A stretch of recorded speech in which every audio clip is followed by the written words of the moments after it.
You can save Yona, Vice.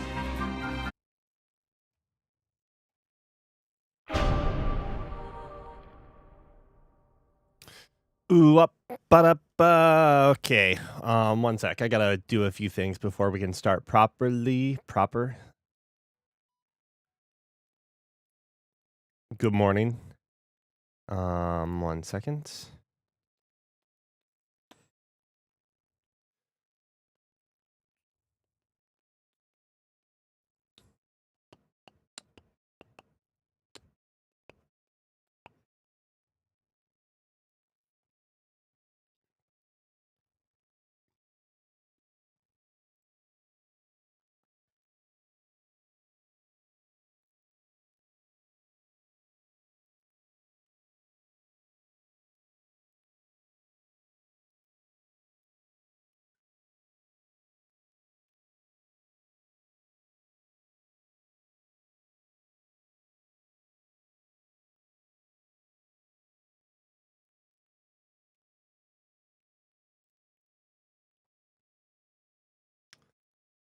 I'm gonna sneeze. 1 sec.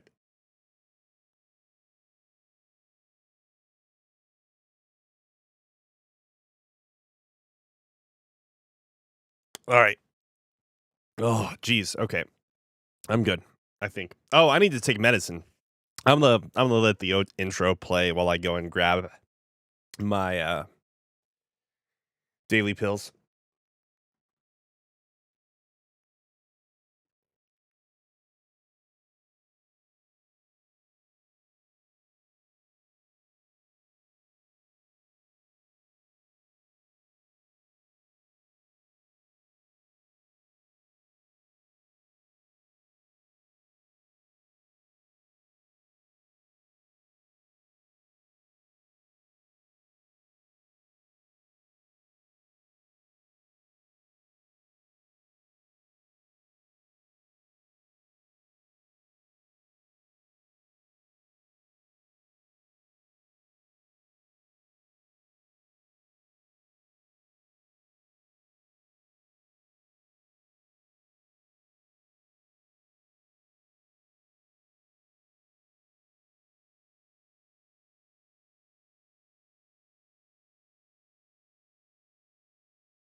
All right. Sorry, back now. Let's start. What's up, Tenkai?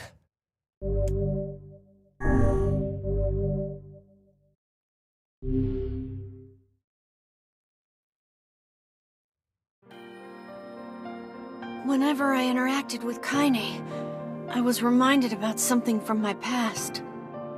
Maybe my mind has been confusing her with my sister this whole time. Anyway...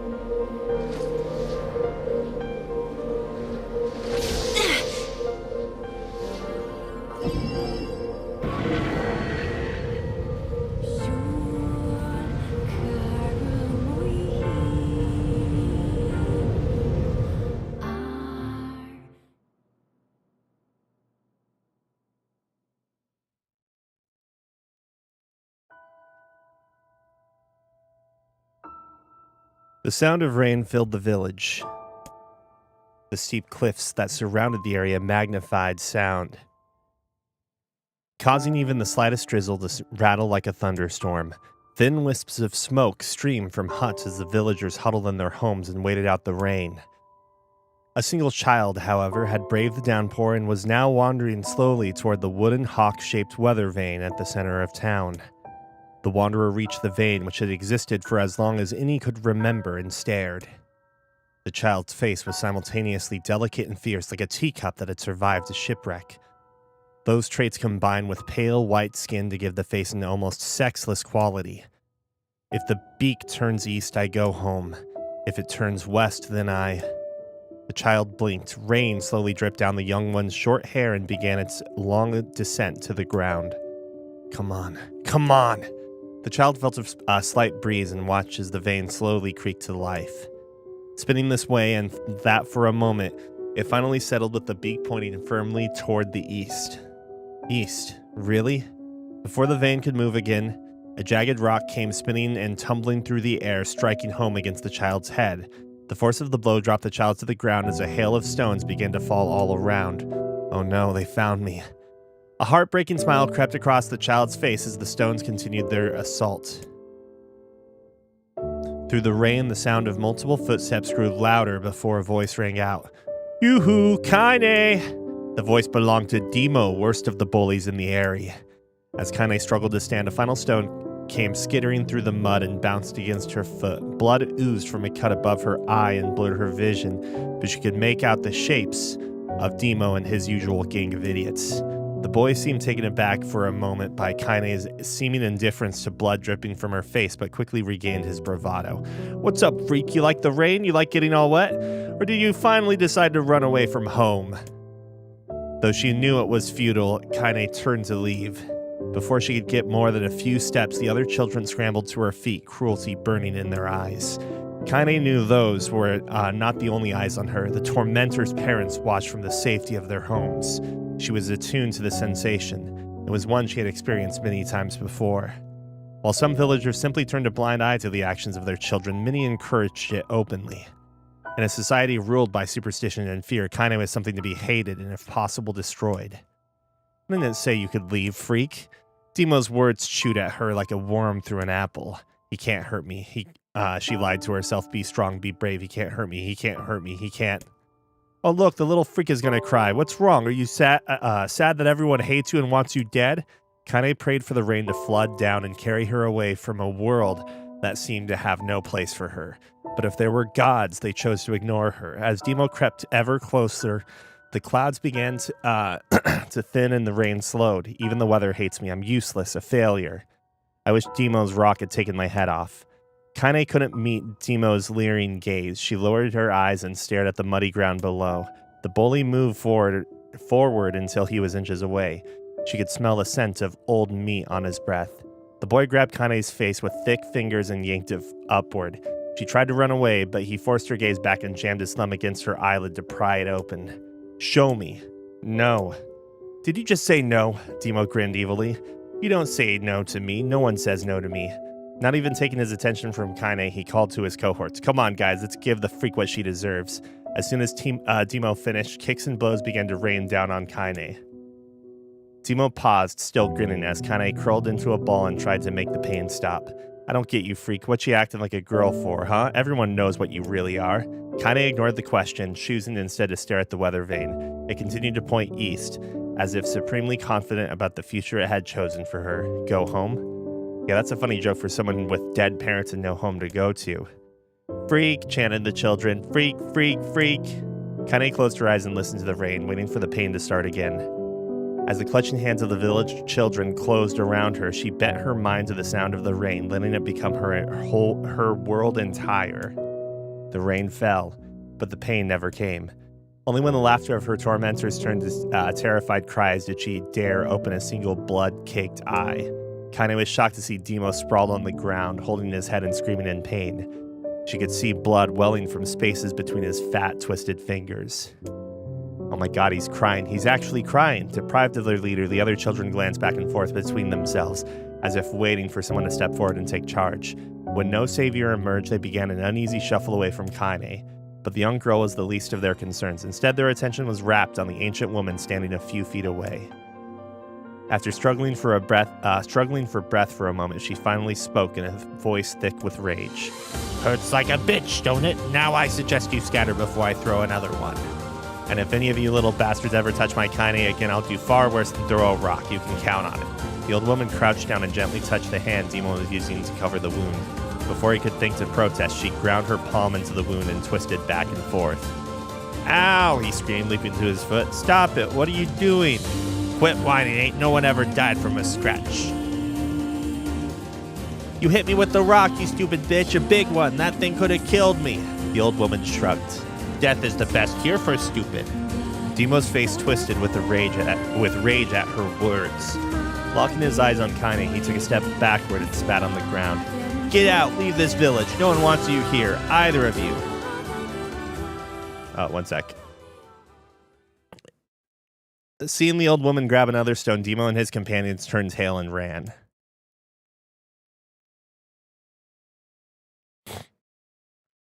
Excuse me.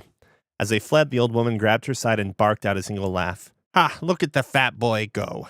Guess he's healthy enough to run from a fight. The woman's smile faded as she turned her attention to Kaine. Kneeling down, she removed her shawl and placed it around the young girl's shoulders, then produced a cloth from the folds of her dress and began blotting at the blood on her forehead. Oh, Kaine, she said, why didn't you fight back? You're stronger than that lot. The words of her grandmother stung Kaine and she turned away. Don't be nice to me, she said. I don't deserve it. Nothing matters anymore. Her tears, held in check for so long, finally began to fall on the muddy ground below. Everyone hates me. They think I cause bad things to happen. They think I'm a freak. I wish I was dead. As Kaine's tears turned to sobs, she felt her grandmother's hands on her shoulders. Despite her advanced age and diminutive size, she was a woman of surprising strength, and Kaine found herself unable to turn away. Don't talk like that, girl. It's a river wide and deep that flows between the realms of this world and the next, and it grants no mercy to any that attempt the crossing. You got a duty to fight until your last breath, understand? The old woman tightened her grip and tried to still the tremor in her voice. You know the pain of losing someone close to you, Kaine. You know because you survived it. As words hit home, Kaine was struck by the force of her love for the old woman. As a young child, she didn't even know her grandmother, but when her parents died, the woman quickly accepted her as her own. Grandma, as Kaine called her, was cunning, vulgar, and quick to violence, and their first few years together had not been easy. But with each year that passed, Kaine and her grandmother had grown closer. However, it was only now, sitting in the mud with tears and blood caking her face, that Kaine truly understood the depths of her affection. Here was a woman who had seen hard times, who had seen death, who had fought through all these things and somehow emerged on the other side. If anyone could understand Kaine's pain and loneliness, it was her. Do I make you sick, Grandma? Of course not. Don't be an ass. Kaine drew her grandmother's moth-eaten shawl around her body and shuddered. But my body, it's not normal. If I was normal, then Mom and Dad want it. Hush, interrupted Grandma. I'll not hear another word of this nonsense. You're my granddaughter and I love you, and if folks have a problem with that, they can just go to hell. With that, the old woman reached out and placed a wreath of dried flowers in Kaine's hair. The skill it took to bend the flowers without breaking the stems or losing a single petal was remarkable, and the beauty of it made Kaine want to cry all over again. Oh my gosh, these are lunar tears. Grandma, you made this for me. Lunar tears were legendary flowers. Most people could live their entire lives without ever seeing one, and yet her grandmother had somehow collected a dozen or more. Kane reached up and touched the wreath as if she couldn't believe it was real. Where did you find these? Just stumbled on them while I was out doing the shopping. The old woman turned away as she spoke, leading Kane to suspect that the search had been more difficult than she was letting on. Oh, I gotta take a breath. I don't know. As a kid, I would joke that they didn't have the budget, so yeah, they just had a lot of text. But I honestly think part of it's an artistic choice by having a lot of like heavy narrative. And yes, this is new. This is, well, as obviously, this is kind of like essentially what you can interpret this as. This is one of the many dreams Kane has while she's petrified, or maybe when she's like reaching consciousness again. The pain she took to construct the ornament, let alone track down the flowers used in its construction, made Kane's heart hurt. She reached up and gently adjusted the wreath, admiring the way it felt between her fingers. Didn't quite turn out right, said her grandmother as she squinted at it. These old hands have trouble with delicate work, but it sure looks good on a pretty girl like you. Kane blushed and turned away. You think I'm pretty? Course you are. What a fool thing to say. Thank you, Grandma. Her grandmother smiled. We're gonna be fine, you and me, she said. Long as we got each other, we'll be just fine. Kane took her grandmother's hand in hers, and the two of them struggled to their feet. As they began the long walk home, Kane gripped the hand with all her might as if trying to stop smoke from drifting away on the wind. The rain had stopped. Kane stood beneath the weather vane, watching it spin in lazy circles, no longer caring about the direction it faced when it stopped. I don't need to escape. I have a home now. Grandma loves me, and that's enough, even if it's us against the world. Kane let her gaze drift up past the vane and into the cloudy sky. The last faint hints of a rainbow were slowly fading. As she turned and headed for home, the light scattered into a million particles and vanished, seemingly taken away on the breeze. Oh. The one thing that is pretty obvious, though, is that by having this all unwritten narrative, it leaves a lot more up to your imagination. Like, in a good way. Some would maybe. I would argue, maybe. In the distance, Kane heard the steady sounds of an axe striking wood. The noise had a purposeful quality to it, as if she was hearing a master woodsman go about his work. The firewood being produced, however, was as far from a work of art as could be. Pieces of every shape and size were being flung about a barren yard with wild abandon. Anyone trying to stack such wood would probably die of frustration before the job was through. Stupid piece of shit axe. Kane's grandmother flailed away with the axe, filling the air with both splinters of wood and words that would make the most hardened sailor blush. Grandma, called Kane. That you, Kane? Yelled the old woman, taking her eyes off the wood for a second. Don't get too close or I might take your goddamn foot off by mistake. She brought the axe down on a piece of wood, sending chips flying in every direction. One spun past Kane close enough for her to hear the whistle, at which point she decided to step back. Once she'd scuttled to a safe distance, she cupped her hands over her mouth and shouted, Grandma, do you need help? I can get you water or lunch or a new axe or something? The axe, poised to strike another wobbly blow, paused in midair. The old woman considered her grandmother's offer for a moment, then smiled. Tell you what, since I'm doing such a piss-poor job of chopping, why don't you come here and take over so I can go get the water? Shades have been restless lately, and I don't want you running into one of them bastards. Relinquishing the axe, her grandmother picked up a long pole with wooden buckets on either end. Gathering water was by far the more difficult of the two jobs, but Kane knew better than to complain. Once Grandma's mind was set, there was no changing it. Kane did her best to help with chores, but Grandma took every task that required travel to the village. Though she had a long list of plausible excuses, Kane knew the real reason. She didn't want her granddaughter to be taunted and harassed by the villagers. Once Kane moved in, Grandma decided to take up residence a good distance from the area. Out of sight, out of mind seemed to be the best policy when it came to the villagers and their granddaughter, and rare were the days when any but the two of them could be found on the rocky acre of land they called home. Kane enjoyed the solitude but harbored a secret resentment that her grandmother was forced to spend her golden years in such a place. After watching her grandmother leave, Kane turned her attention to the task at hand. She had never chopped wood before in her life and soon discovered why the old woman hated the chore. Swing after swing of the axe produced only a tiny crack in the wood, and when she finally managed to connect with a solid strike, the tool embedded itself in the log and refused to budge. Frustrated, Kane swung the axe around her head and threw it log and all across the yard. damn it. Crap. She suddenly understood the joy her grandmother felt in the good curse. Happier now, she picked up the axe, forced it from the wood, and resumed chopping. She had a natural skill with the blade, but the task was challenging, and blisters soon began to form on her small pink hands. This is tough, and my logs are all weird sizes. Spitting on her palms and ignoring the pain, Kaine redoubled her efforts. Just as she was developing a rhythm, Grandma returned from the village. Setting down her buckets with a small sigh, she took one look at the logs and coughed out a wheezy laugh. Pretty clumsy, girl. You better practice if you... Her grandmother suddenly collapsed to her knees, causing one of the buckets to wobble precariously. Eyes wide, Kaine dropped the axe and ran to her grandmother's side. Grandma! The old woman shook her head and pointed a trembling finger at the bucket. Get the bucket. Can't let it spill. Kaine steadied the bucket with a foot as she knelt by her grandmother. A small bit of water sloshed over the side and made a new home in the hem of her dress, but Kaine didn't notice. Grandma, what's happening? Crazed with panic, she grabbed her grandmother by the shoulders and shook. After a moment, the woman lifted her arms and batted Kaine away. Stop that. Just stop, she cried, breathing heavily. It ain't like I'm dying. Just tired from the trip is all. Kaine desperately wanted to believe her, but one look at the woman's shaking hands and worn face told her more than words ever could. Her grandmother had lived a long, hard life, and it seemed the bill was finally coming due. The time when her grandmother watched over Kaine was ending. Sooner than either of them had feared, the position would be reversed. The next morning, Kaine came to the side of her grandmother's bed and took her wrinkled hand. Grandma, you're sick and you need medicine. I'm going to the village. The old woman shook her head and tried to rise, but Kaine gently pushed her down. It's all right, she said. I'll be fine. Her grandmother fixed her with a gaze that could melt steel. After what seemed an eternity, she finally lowered her eyes and sighed. Well, I don't like it, god damn it, but I guess I should quit being so stubborn and let you grow up. The old woman watched as Kaine strapped on her boots and made her way down the road to the village. Hours later, as an unseen sun made its way across a dark and rainy sky, she was still watching. Kaine moved at a brisk pace, checking her pockets every few minutes to make sure the money her grandmother gave her was still there. Every noise caused her to spin on her heels, making sure she wasn't being stalked by a shade, or worse, Demo and his gang. But she encountered neither tormentors nor shades, and Kaine finally found herself at the entrance to the village.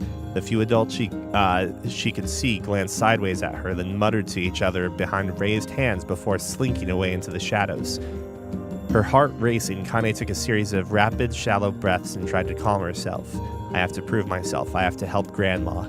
I have to be strong. She chanted those words to herself over and over as she slowly made her way. Finally, her eyes settled on a rotund, older woman who was angrily waving her arms in the air, telling anyone who would listen exactly what she thought of Kaine's presence. Hey lady, said Kaine with a bravado she did not feel, where's the apothecary? The woman's flabby cheeks shook in bewildered anger. How dare this thing speak to me? They seemed to say, but Kaine saw that her eyes held a different emotion, fear. Yeah, we're both scared, lady. Trust me on this one. Which way? Kaine repeated. The woman pointed to a small building to her right before hitching up her dress and stumbling off in the other direction. Kaine cringed, expecting a stone to come flying from the assembled crowd, but none came. Her mind was filled with a strange sense of pride as she made her way to the apothecary, but the new emotion had little time to take root, for as soon as she opened the door, she noticed a familiar customer at the counter. It was Demo. He'd clearly been sent here on some kind of family errand because his gang of followers was nowhere to be found. Oh my god, he sputtered. I mean, what are you doing here, freak? The insult was delivered without force, and Kaine happily ignored it. Stretching on tiptoes to see over the counter, she asked the shopkeeper for the medication. Ha, barked Demo. That old bitch finally keel over? Go to hell, Demo. The boy's eyes grew so wide they seemed ready to fall out of his head. But before he could let fly a comeback or worse, a punch, the apothecary told them to knock it off before he kicked them out of the store. Demo slunk out of the shop, cursing Kaine under his breath.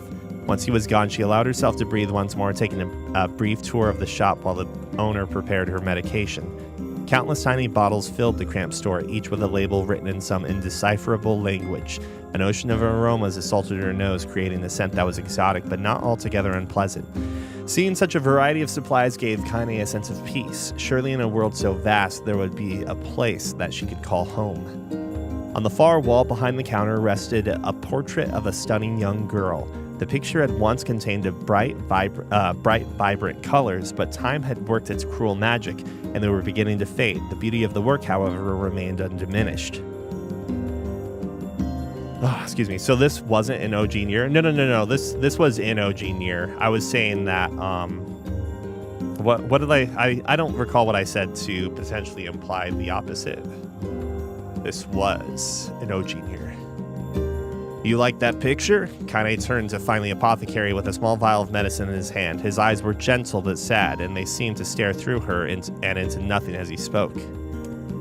That's my daughter. I sketched it when she was just a little girl. She's been dead a long time now. Kaine didn't know how to respond. She just stared at the portrait and tried to come up with the right words. Pictures are wonderful things, continued the shopkeeper. They let the ones closest to you live on forever. He shook his head slightly, then looked down at Kaine and smiled, handing her the medicine. He reached into his sizable green apron and produced a handful of old wax crayons. You should have these. There's no one left that I wish to draw. Kaine took an instinctive step back, causing the shopkeeper's face to darken. Yes, I've heard the rumors about you, he said. It's a small village and word travels quickly. Between you and me, I'm not sure which of them to believe, but I also don't think they matter much. I know your grandmother, Kali, and I think the way she was driven out of this town is just deplorable. Grandma's name is Kali, thought Kaine suddenly. She was still mulling this new fact over in her mind as she reached out and gently took the crayons from the apothecary's hands. Your grandmother is an old friend of mine, he said as Kaine scooted away yet again, and I owe her much. I wager she would like it if you drew her a picture of her. Yes, I think she would like that very much. Kaine murmured a quiet agreement, but inside her heart was bursting. Never before had a villager treated her with anything but complete contempt. It was a tiny, almost imperceptible step, but it was a step nonetheless, and with enough tiny steps she might one day discover the rest of the world. When Kaine returned home, she found her grandmother asleep in her bed. Her feet were blackened and raw, even bleeding in a bit in places, leading Kaine to think she had been pacing around the room until exhaustion finally caught up with her. She placed the medicine by her grandmother's pillow and turned to leave, but found the old woman's hand clasped around her arm. Back already, are you? Asked her grandmother with a yawn. Come here, let me have a look at you. Grandma sat up and examined Kaine from head to toe. Finally satisfied that nothing terrible had befallen her grandchild, she leaned back and allowed herself to relax. Well, how was it? Those bastards give you any trouble? It was kind of fun, said Kaine with a small smile. No, seriously, it was. Fun, eh? Asked her grandmother in a voice which implied she believed anything but. Uh-huh. So anytime you need me to run an errand, just let me know. As she spoke, Kaine removed the crayons from her pocket. After a brief explanation of their source, she informed her grandmother that she was going to sketch her portrait. A portrait of me? Ridiculous. No one wants to stare at a wrinkled old crone. But Grandma, it'll make you live forever. Horse shit, said her grandmother, throwing back the sheet from her bed. Living forever would just piss me off. Now put those crayons away and help with dinner. But Kaine would not relent, and in the end, Grandma found herself leaning against the wall of their house, as if posing for a master artist. Kaine took up the crayons, eyed her subject carefully, and set to work. Just as her grandmother was about to nod off, Kaine finished the piece. After staring at it for a bit, she released it from her grip and let it slowly drift to the floor. It's terrible. It doesn't look like you at all. I'm sorry, Grandma. I thought these crayons would, make drawing easy or something. The old woman's eyes narrowed at her grandmother's disappointment. Let me be the judge of that, she said, ignoring the pain in her back and reaching for the paper. The sketch could have been a person's face. It also could have been a boulder, a lump of clay, or an incredibly misshapen loaf of bread, all rendered in a chaotic array of colors. The old woman stared at the picture for a long time, then slowly wheezed out a laugh. Oh, Kaine, she said between laughs. You truly are my blood. You're as clumsy as me, and I love it. But hush, I won't hear any more bull about how ugly you think it is. It came from the heart, and I'll treasure it always. True to her word, the old woman gave the picture a place of honor above the kitchen table. In days that followed, Kaine would often catch her staring at the portrait with a strange smile on her face, an action she interpreted as silent, mocking laughter. A week later, Kaine could stand it no more and asked her grandmother to take the artwork down. Posh, said the old woman. I'll take this down when they roll me in my shroud. She pondered this for a bit, then turned to Kaine and dropped to one knee. Listen to me, girl. Seeing this picture makes me happy in a way I've never felt before, and it makes me want to go on so that someday you can feel the same happiness. It was a moment that burned itself in Kaine's memory, a perfect blend of pride and love and joy that came together to form a lifelong remembrance. She swore to never forget this memory, to never forget the old woman who had made her place in the world possible. Time moves on. People and memories move in and out of a life like ghosts passing through a hall. But this moment will be different, Kaine swore, because I will remember it forever, forever.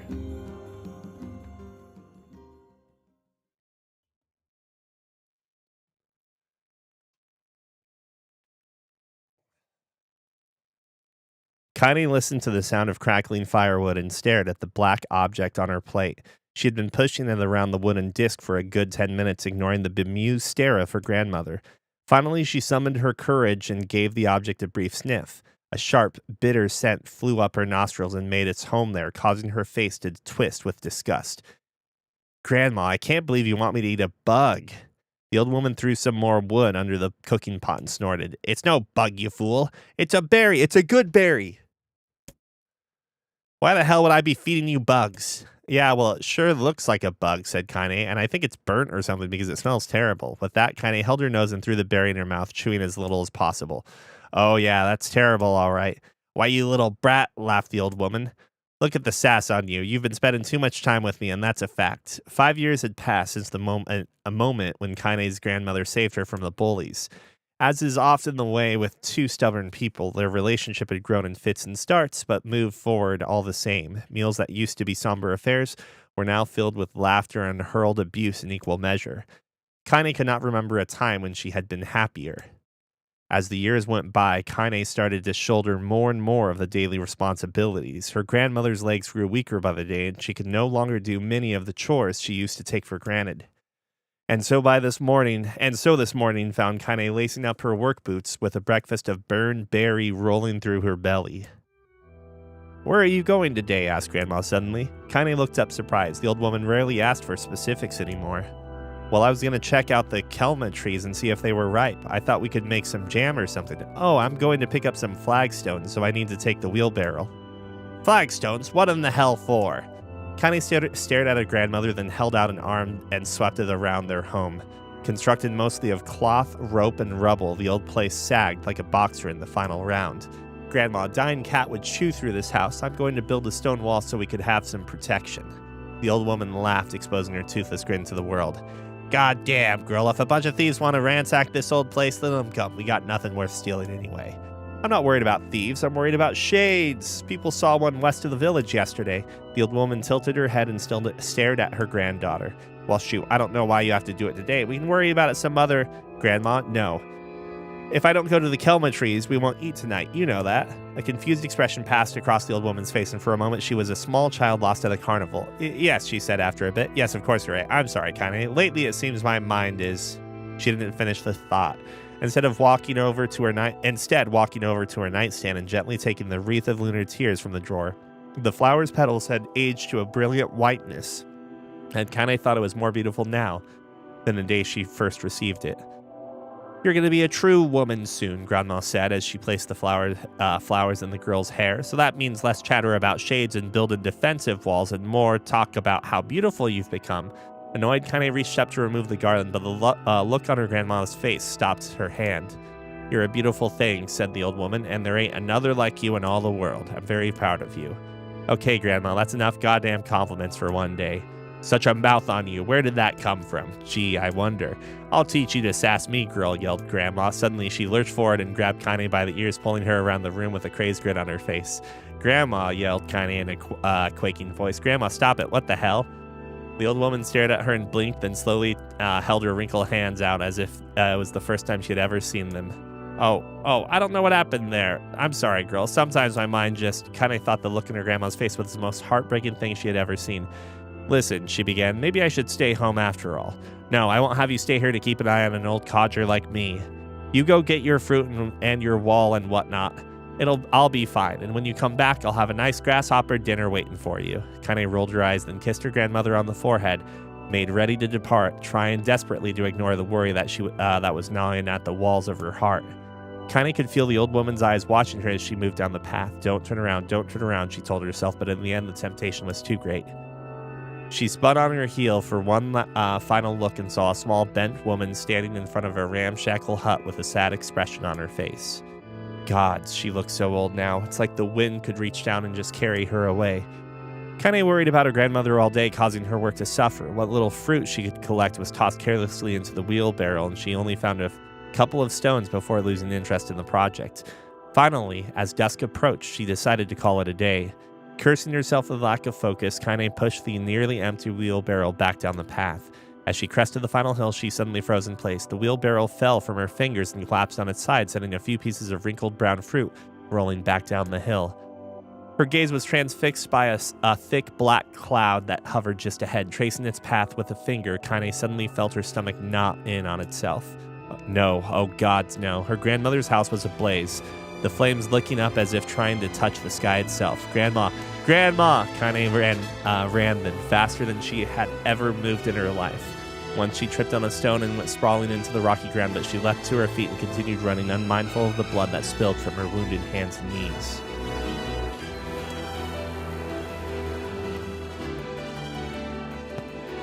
As she got closer and closer, Kaine's mind began to race in time with her footfalls. It's too dark, not just fire. Can't be fire, too much smoke, gotta save her. She burst into the front yard and came to a sudden halt, her worst suspicions confirmed. The smoke from the fire was mingling with the thick, inky blackness of an enormous shade. The massive creature supported itself on 3 twisted feet and achieved a balance through means of a large armored tail. Scales, horns, and claws sprouted from its body in a random chaotic pattern, giving it the appearance of a lizard designed by some insane god. Seeing Kaine, it let out a roar and flicked its tail, sending small whirlwinds spinning around the yard. For a moment, the creature retreated into a shimmering, inky blackness, as if her mind was unable to comprehend that such a thing could actually exist. But then the smell hit her, a blend of rotted meat and excrement, and the horror became real once more.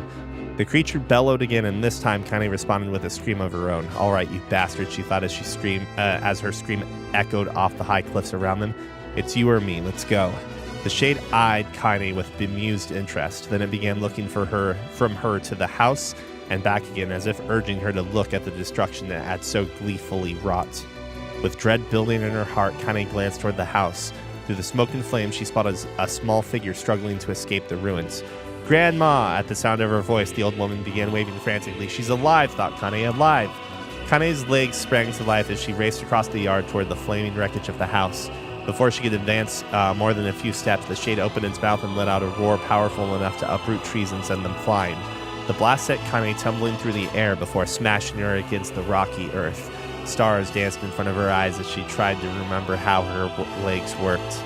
Get up. Get up. Get up. Get up. Get up. Get up. Get up now. As Kaine struggled to her feet, the shade stomped toward the house and pinned her grandmother to the ground with the tip of a claw. The old woman struggled to move the claw from her stomach, but she might as well have been pushing a mountain. She coughed briefly, sending a small spray of blood into the air, then collapsed to the ground, her energy spent. Kaine lurched to her feet, only to fall back to earth with a gasp. Her ankles were on fire. One or both of them were surely broken. Ignoring the pain that screamed through her body, she began dragging herself across the ground, leaving a drunken trail of dust and blood in her wake. "Grandma, hold on, just a little longer." Damn Vulgara. Her grandmother's face was turning blue, her eyes rolling back until only the whites were exposed. Kaine pulled herself across the ground with maddening slowness, the distance seeming to increase with every second that passed. The shade glanced between the two women and flicked out its tongue, its giant mouth turning up at the corners. Short, panting breaths belched from somewhere deep inside its core.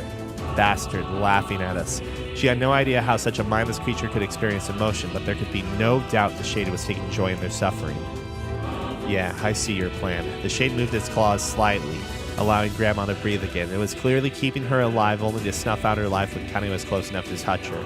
"I'm gonna kill this bastard." Summoning all her strength, Kaine rose to her feet. There was a sickening snap from her right ankle as her foot twisted backwards, but she forced it from her mind and began to hobble towards the monster. Pulling a small knife from the pouch at her waist, she leapt on the foot that pinned her on her grandmother and plunged the weapon deep. "Give her back," she screamed. "Give her back to me." It was like stabbing a rock. After a few swipes, the knife broke at the hilt with a dull snap. The shade panted laughter again, sorry. One sec. I gotta take a breath, drink some delicious water. It's actually not so delicious today.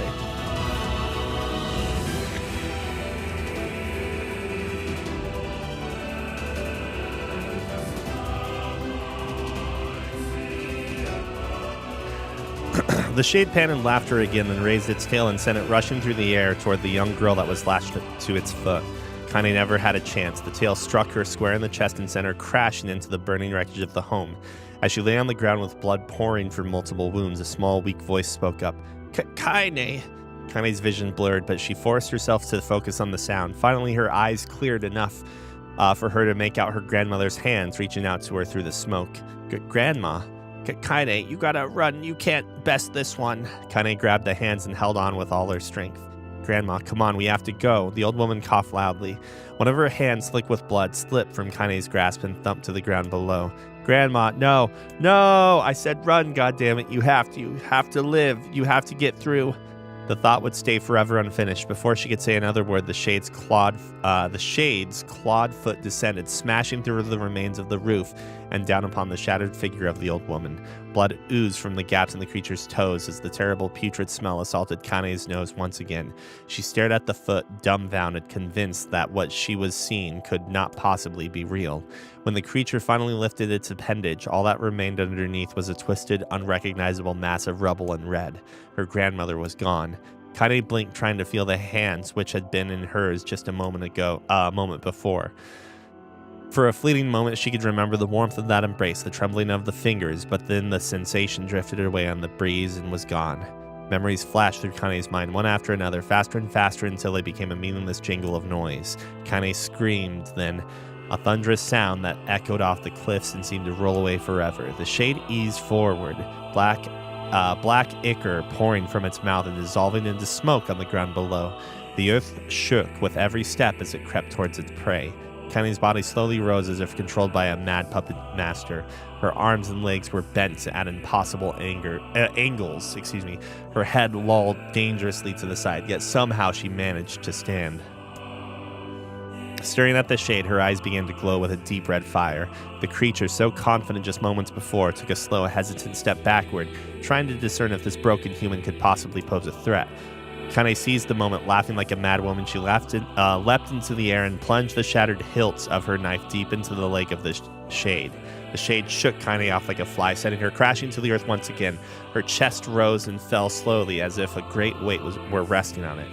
Moist sounds of pain echoed through her mind. Something warm and thick oozed from her ears. Is that blood? Think it is. Think I'm bleeding to death. No, can't die. Grandma told me to live. Deep inside Kaine's mind, something finally broke. The sound, the pain, the smoke, and flames. All of it faded away until all that remained was a single incantation repeated over and over again. Kill it, kill it, kill it, kill it, kill it, kill it, kill it, kill it, kill it. Kill it, kill it, kill it, kill it, kill it now. As the spark that was Kaine slowly began to flicker and die, she felt her desire to kill and her desire to live blend into one.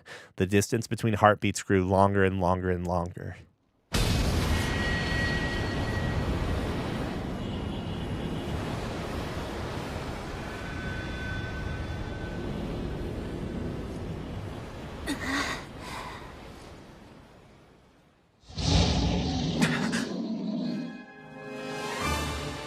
The beast approaches. Oh, I know. Oh, I rereading chat. When I said this is new as far as like this playthrough. Like we didn't get this dialogue in Route A.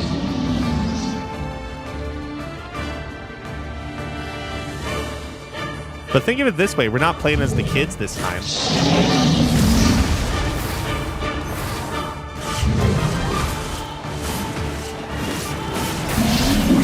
This creature must have. How did it even survive these past 5 years? I'm not gonna let this happen again. It dies today. My sword feels lighter.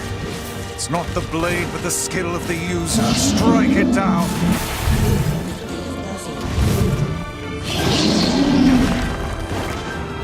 Oh my god. That jump and fall was way delayed. My sword feels lighter. Are you telling me? Are you really Sumino Takumi? Takumi Sumino? Look into the mirror. Am I Sumino Takumi?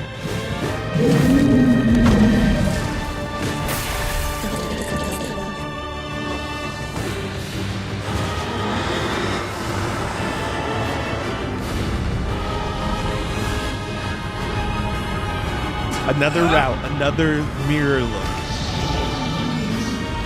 Who am I? Am I really Takumi Sumino? What the fuck was his name? I don't remember. Nah, there are no actual choices in the first playthrough that mattered at all. And if I'm not mistaken, there's not going to be any choices in this route either.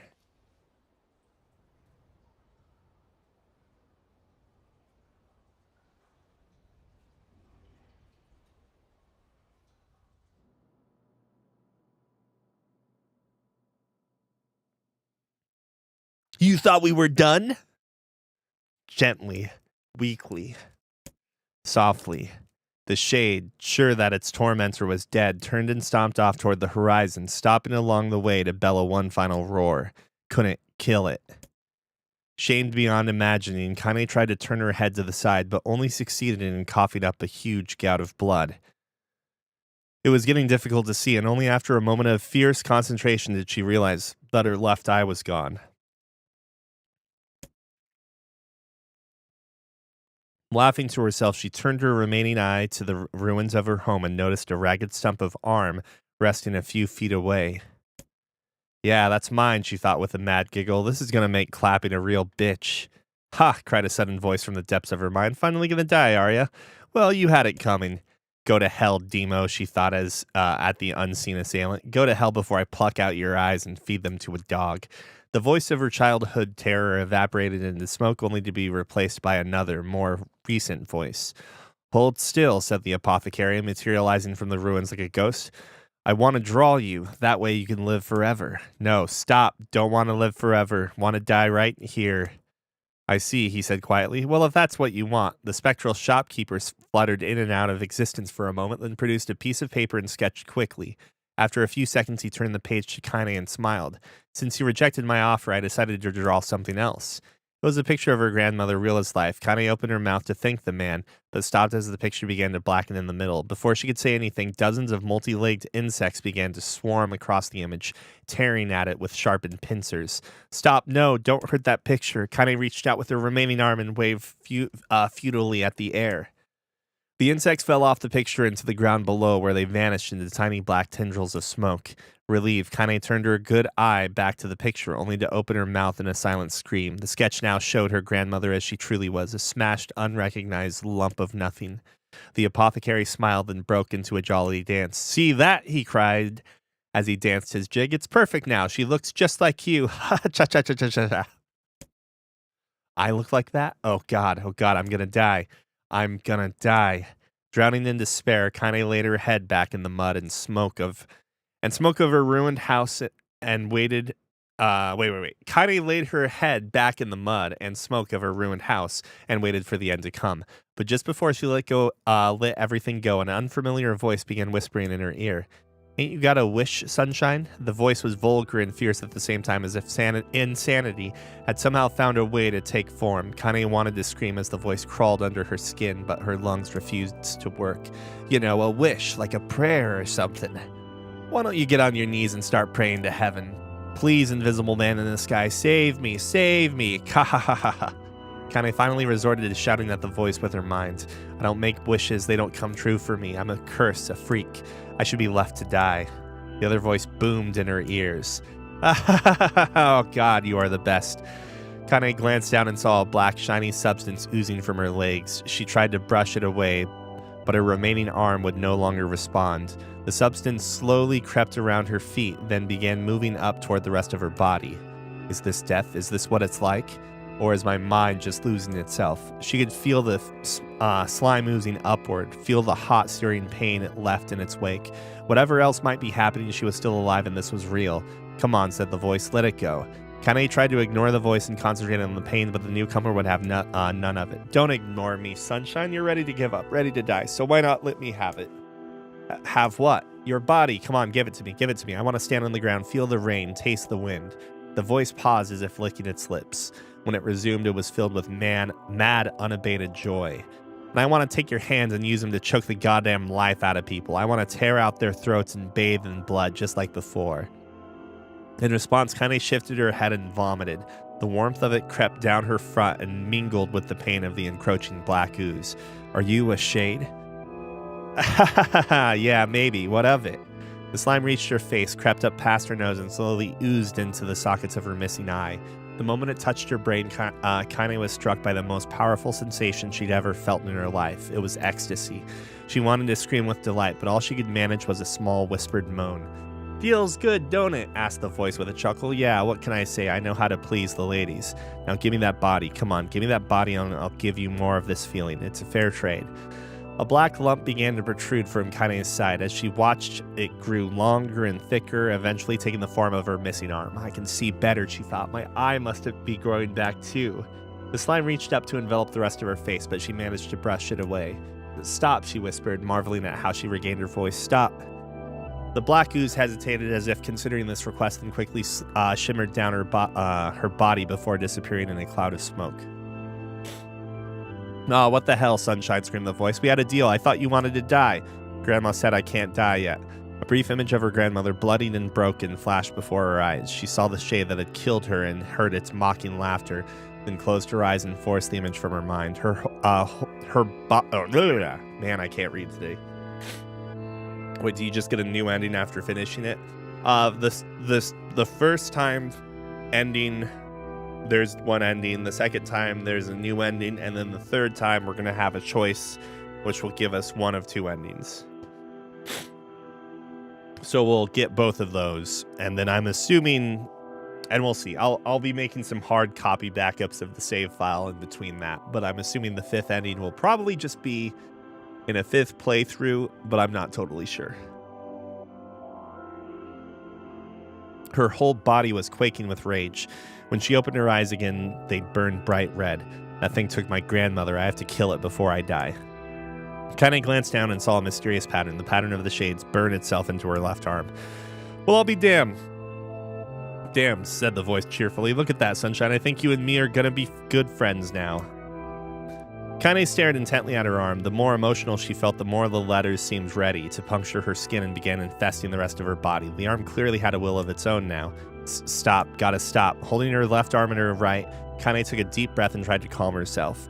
"Come on, don't fight it," pleaded the voice. "Hey, it's my favorite dish and I'm hungry. Let it go. Feel the anger. Burn the fire of revenge. Thirst for blood. Then go out there and shut up and get the hell out of my body." "Your body? Oh, that's rich, Sunshine. Real rich. Look, why don't you just up and die so I can have this body all to myself? What do you say? I bet those buddies of yours in the area would love to see you dead." Kaine grabbed a nearby shard of glass and tried to saw off the shade-infected portion of her side. Before she could, her darkened left arm grabbed her right wrist, crushing it. Kaine screamed and dropped the shard as the sound of bone crunching on bone filled the air. "Stupid girl, you're possessed now, Sunshine. And there ain't no going back." The voice laughed again, a loud, long wail that seemed to go on without end. "Possessed," whispered Kaine. "Yeah, possessed, you and me. We got what you call a timeshare arrangement. Remember how folks used to think you were a freak? Well, wait till they get a load of you now." Kaine looked up, tears in her eyes. The sky seemed smaller somehow, darker. Is this because of that shade? Is this how they see the world? "So, listen," purred the voice. "I know this whole possession thing seems a bit sudden, but it ain't all bad. There's plenty in it for you, too. I'm a very powerful creature, Sunshine, and now that power belongs to you. You got enemies, people you want to kill, I can make it happen. That little fat kid who kept picking on you, that big old shade that squashed your granny, we'll wrap them up in their own assholes. No more abuse for you, Sunshine. No more pain." "Wait," said Kaine, "you're a shade. Why would you help me kill another shade? What, you think I'm some kind of racist, some killing snob?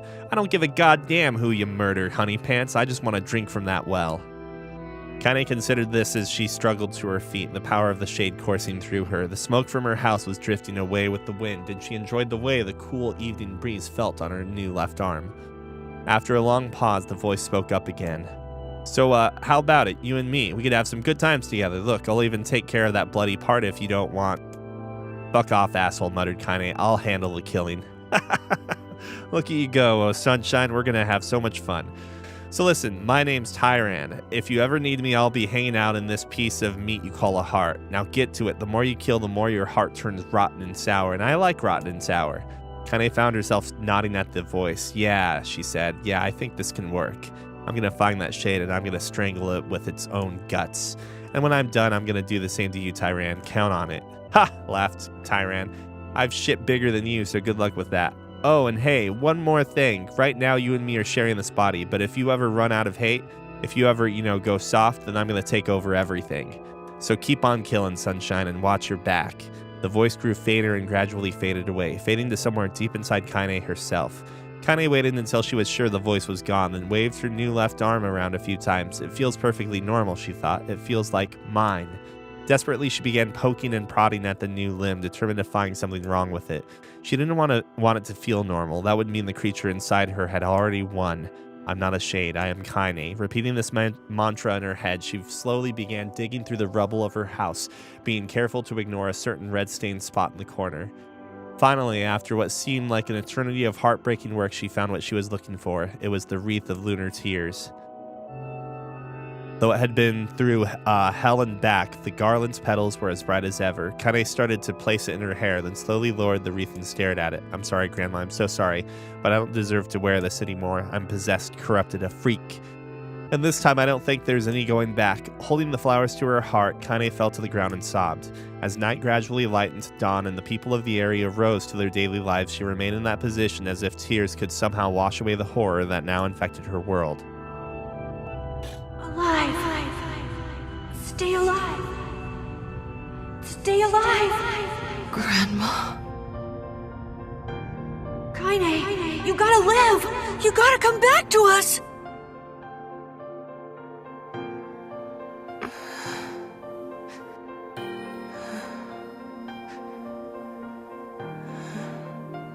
Oh, hey.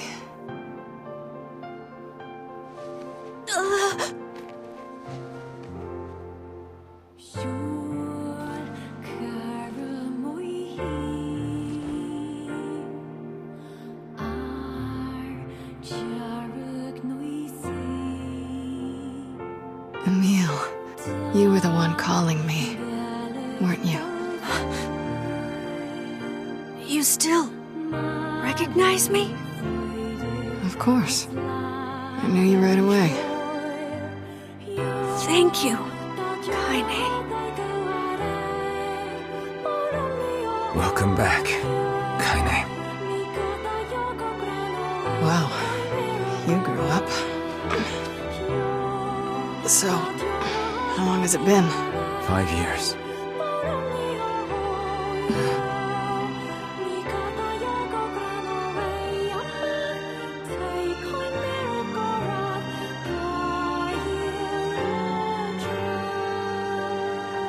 Shit. That's a long time.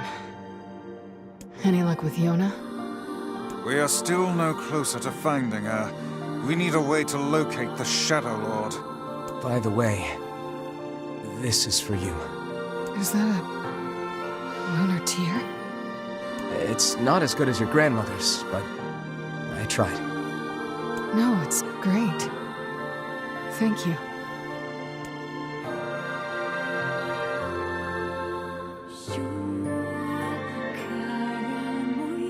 Kaine waking from her long petrified sleep. Emil's unflagging kindness.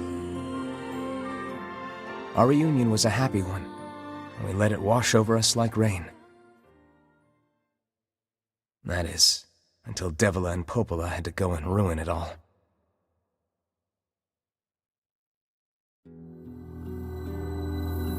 Are you kidding me? You can't be serious! Please, try to understand. People are tired and scared, and I'm sorry. I'm sorry you have to bear the brunt of that. This is crap, and you know it! It's okay. We can sleep outside. No one's sleeping outside. You and Kaine saved this village, and now they want to run you out? People are afraid of us. And really, I understand. I mean, look at me.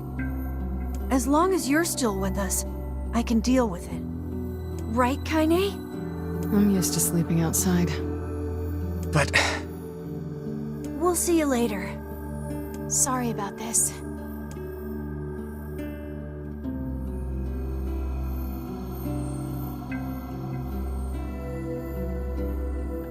What is the matter? Kaine always sleeps outside. I never thought about that until just now. Never even occurred to me. Damn it. We should turn in.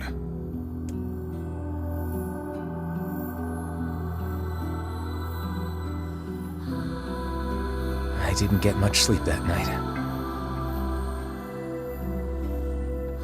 For the first time in my life, I hated Devila. For the first time in my life, I doubted Popola. But those feelings are pointless in the end. They said and did what they did for the sake of the village.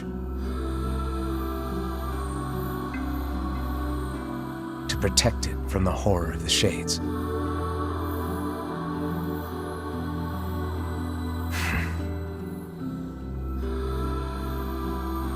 Really, how can I blame Devila and Popola?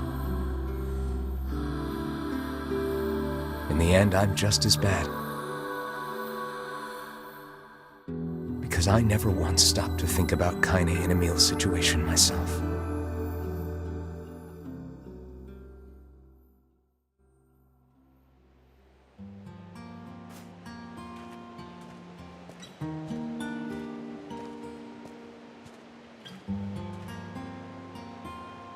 I should apologize to Kaine and Emil. But what good would that even do? I got a fire going, Kaine. Wait, is that? Campfires are weird, aren't they? I'm so happy to get to talk to you again, Kaine. Yeah, me too. I tried everything I could think of to save you, you know. I polished you with a special cloth. I poured warm water over you. Wait, you poured water on me? Yeah, but it didn't really do much except make you all shiny. Hey, Emil. Thanks for saving me. I guess you noticed how I look different now. I'm sorry, Emil. I'm sorry for all of it. Well, I mean, this new form isn't all bad, you know? At least I can look at you when we talk, right? Hey, so why don't you tell me something about yourself? I'm not very interesting. Sorry. Come on, I just want to know you better. Please? Fine. This all happened when I was a kid, before the whole shade possession thing. My body is different. And when the villagers found out about it, they started treating me like a freak. But one person, my grandmother, accepted me just as I was. No matter how bad things got, she gave me the strength to keep going. She's really special to you, huh? Yeah. Oh, hey! That gives me an idea. Since we cured your petrification, we should start looking for a way to cure your possession in my body. I know we can do it if we all work together. Heck, it'll probably be super easy. Let me guess. More warm water? Okay, can we just forget I told you about that?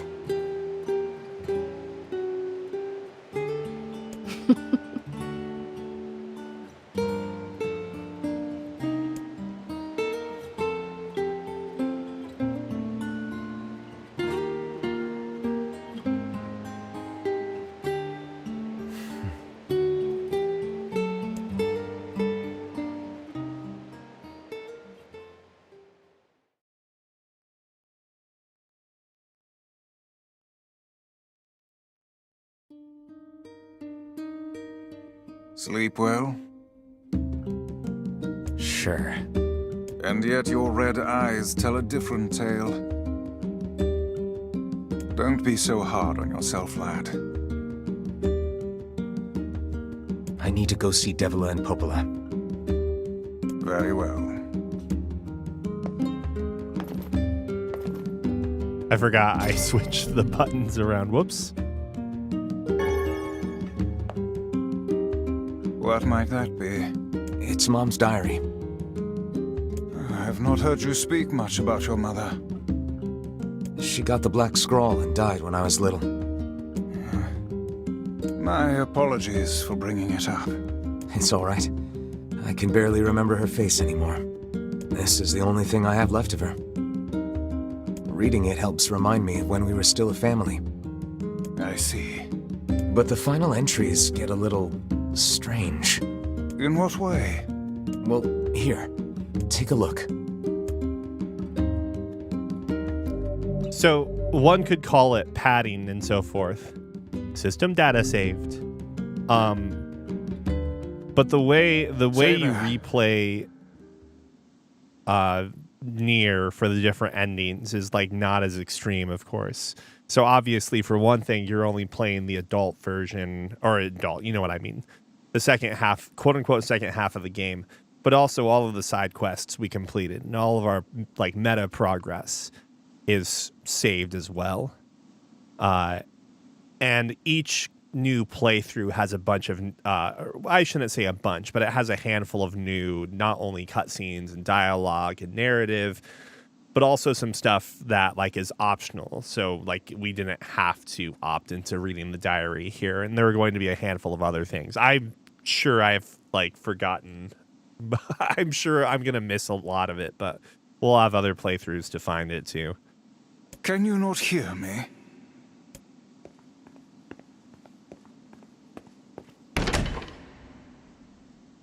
But if you look at our character Why now, are you standing about like a slack-jawed ninny? Sorry. Felt like I was dreaming or something. this part I Saving don't one's remember feet at is all. quite the talent indeed. Come now, there's the door. Right. Let's go.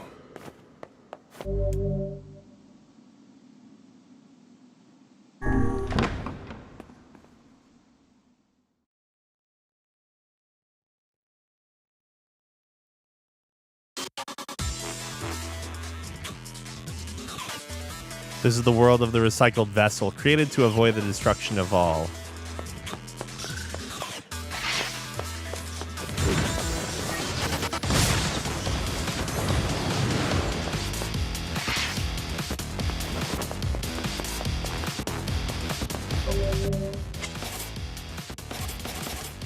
We're probably good this way. We should switch to...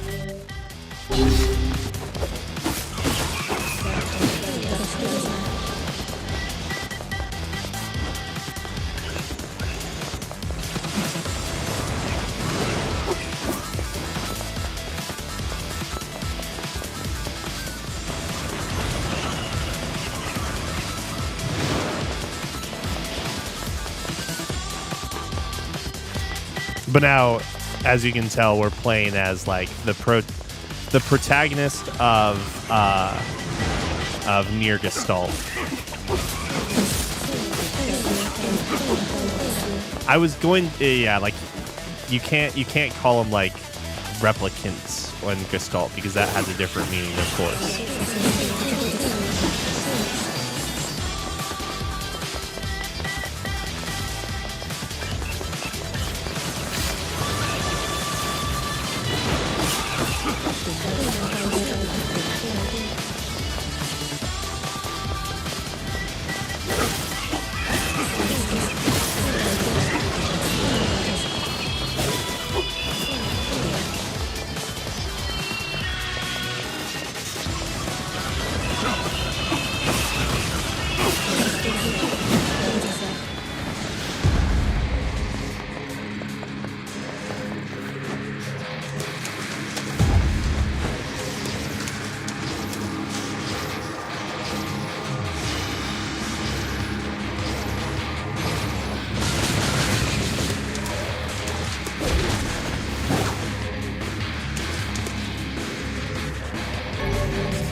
Black Scrawl, a lost destiny, a white book, a false truth.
Shigemichi brought a chick home with him. It just chirps and follows me around, and it's just the cutest thing ever. Soldiers of Salt calling forth white death. They are legion, those who plunge the world into darkness.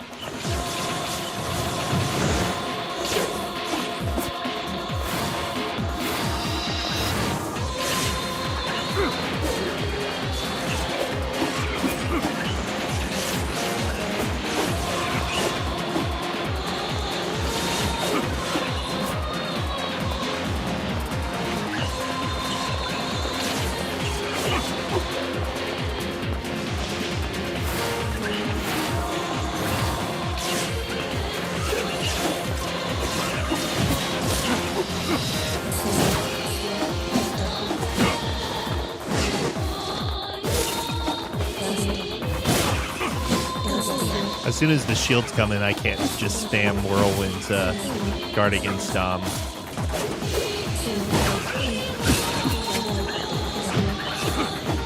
Oh, shields are gone.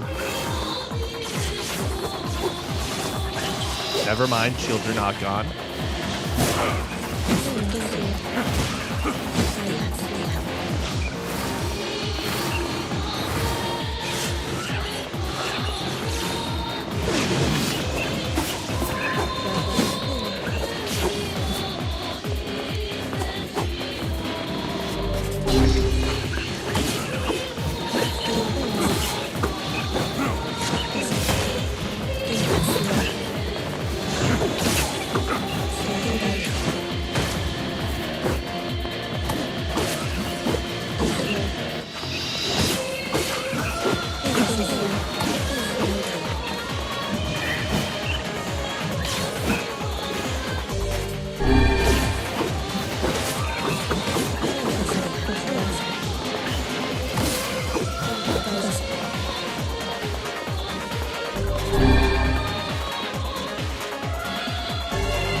Obtain the one-handed sword, Fool's Embrace.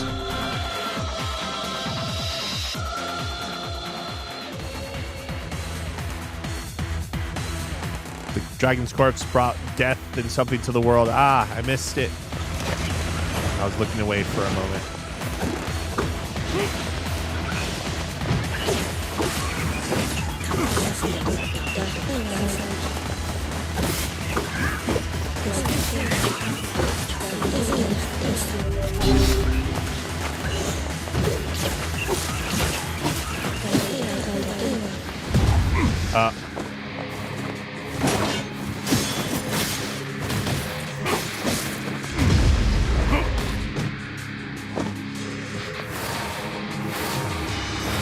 Oops, wrong thing.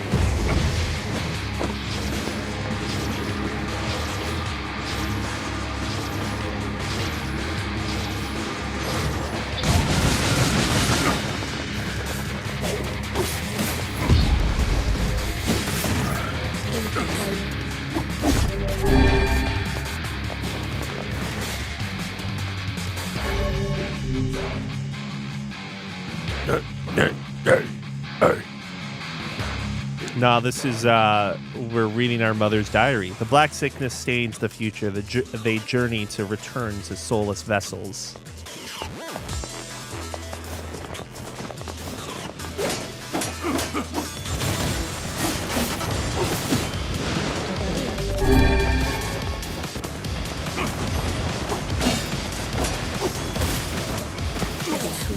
Whoops.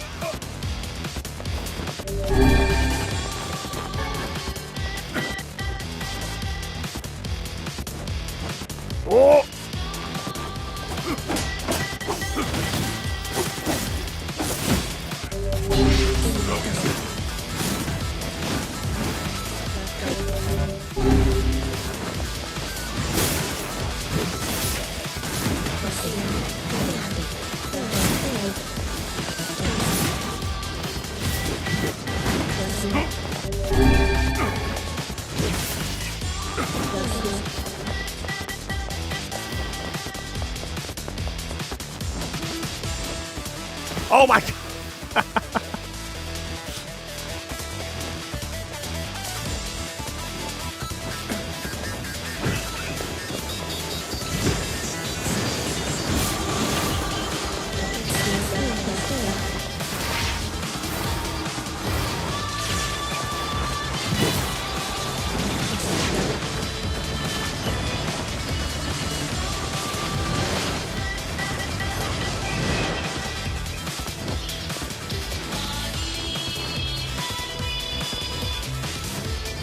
Fuck me.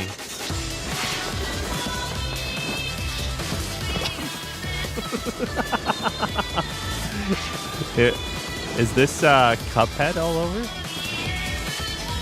Is this that meme?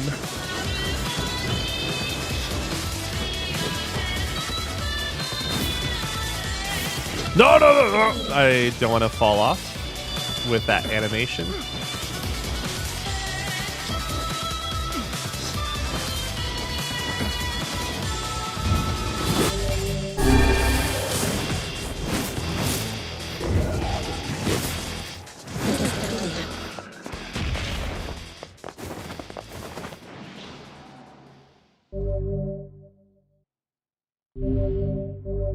Outfit.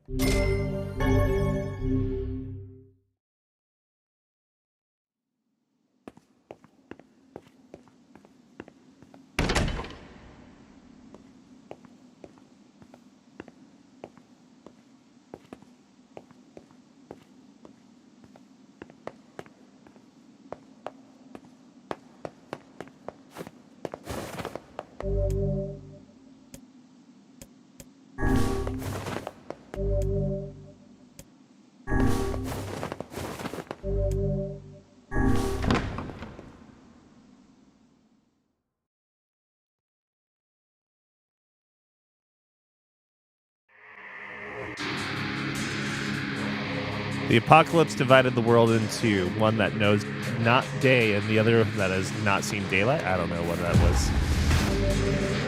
Leaping rapids. Oh wait, not allowed.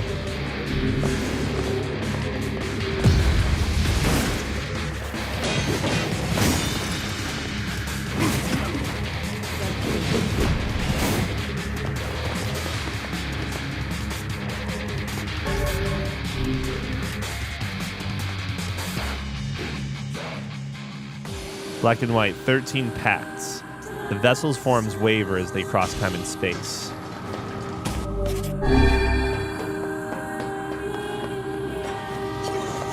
Okay.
Jesus, that guy was tough.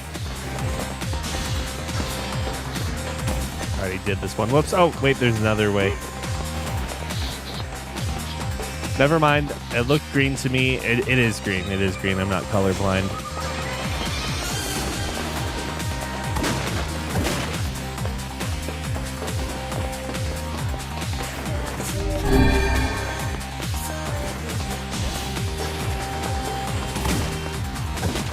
We're going through these because It seems we have been shut in. there's a chance for son of a there's a chance for a titanium alloy like that.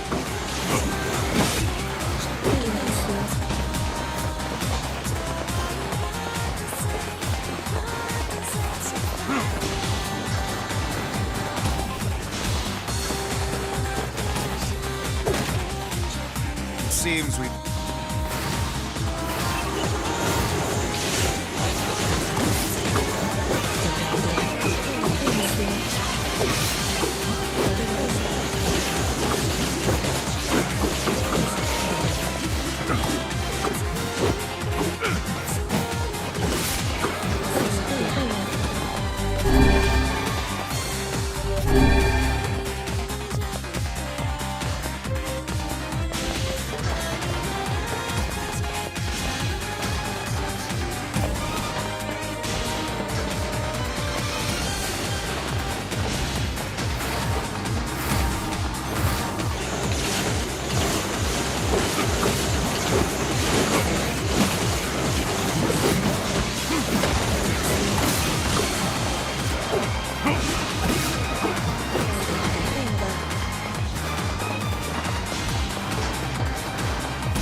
It seems we have been shut in. It seems we have been shut in. It seems we have been shut in.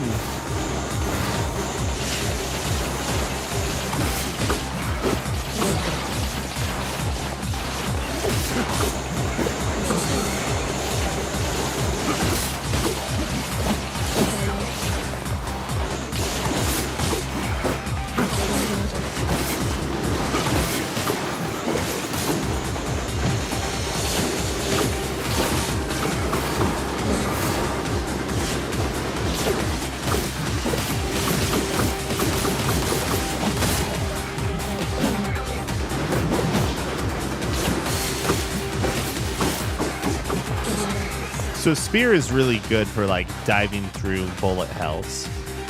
That seems nice.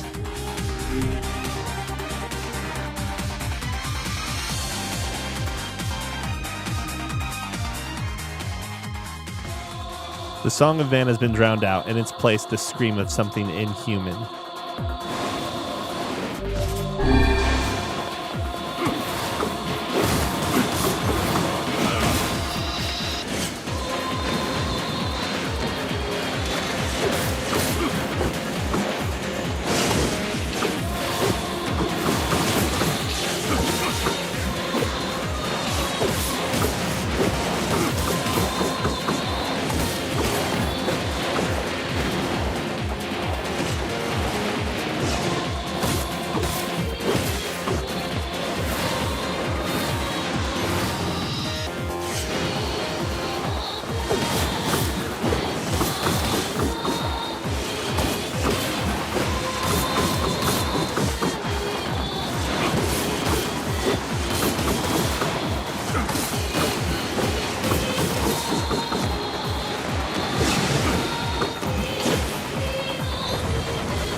Thank you, Tenkai.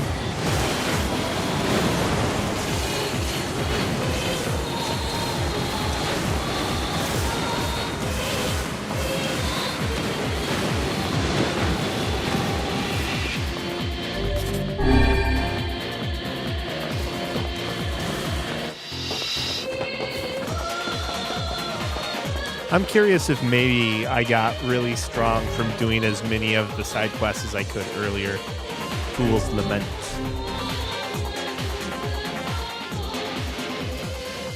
The sky falls with the dragon. The world ends this day.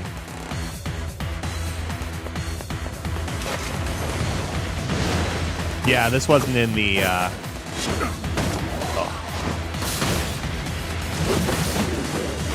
This wasn't in the first route.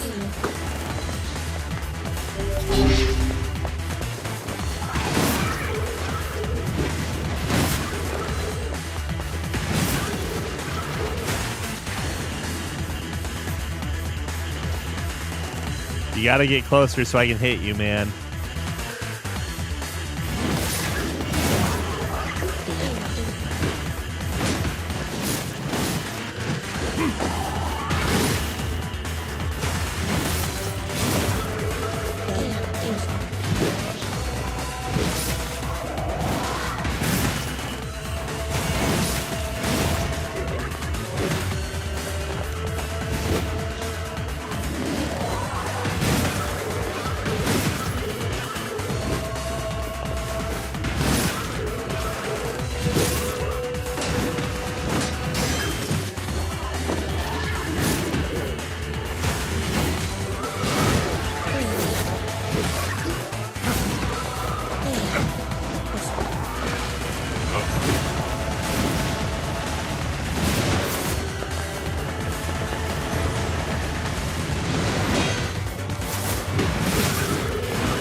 Oh my gosh.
It's a dungeon yard, or a dungeon yard. Jesus, what am I saying?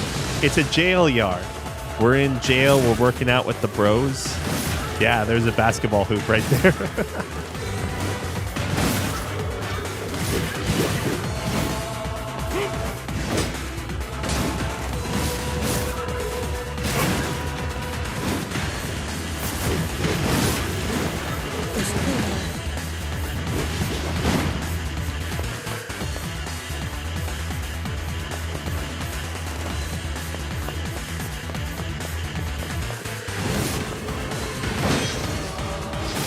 I probably should bring out Dark Fist or Dark Hand, I guess, but nah.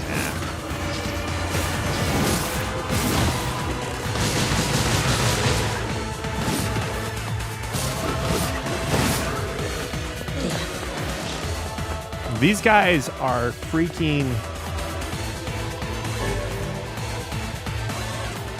damage sponges compared to everyone else. Holy cow.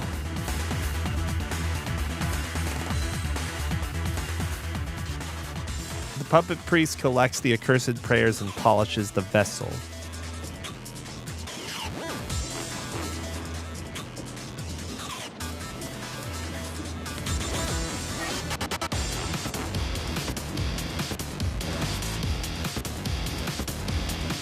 The true nightmare.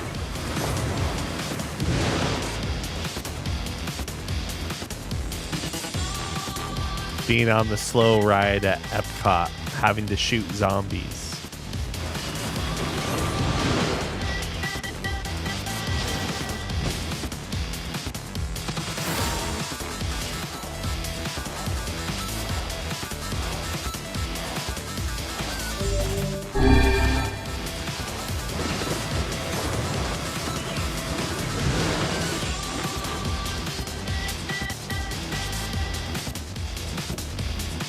I mean, excuse me, just like every era for video games has a specific trend, there's like definitely, there was a time where, you know, a lot of those things were fun. Like, they're still probably kind of fun, like, let's say if you're not paying out of your own pockets. I wouldn't mind going out and playing Time Crisis and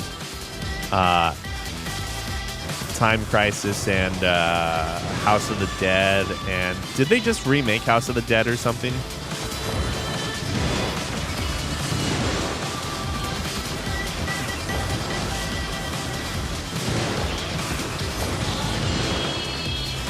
I missed one. There, got it.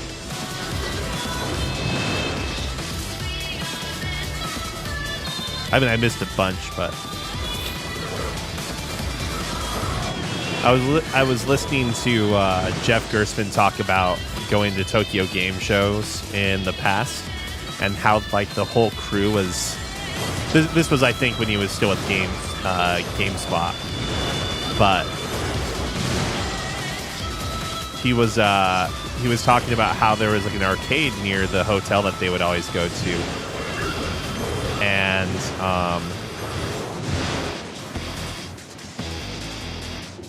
how excited they were that there was a Typing of the Dead cabinet, and they were, you know, stoked as hell to play it before realizing that, oh, it's a Japanese keyboard, of course. Oh, yes, of course.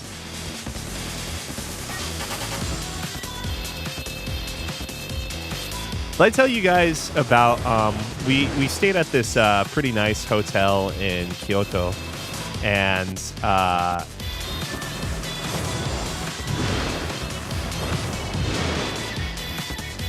was psyched as hell because I saw like their excuse me, their public bath had a shit ton of manga in the you know, rest, like the rest. When I say rest area, I don't mean like the bathroom, the restroom, but like the lounge area at, like, you know, where you would like hang out post bath. And then like it took me like just 5 seconds, but the excitement of like, oh, I could like read a bunch of manga that I'm, you know, like I haven't, that I'm not familiar with because of, you know, because I don't have a lot of manga that I can just read at a library near me or something. And then realizing within 5 seconds after, oh, I can't read any of this. Can't fucking read any of this.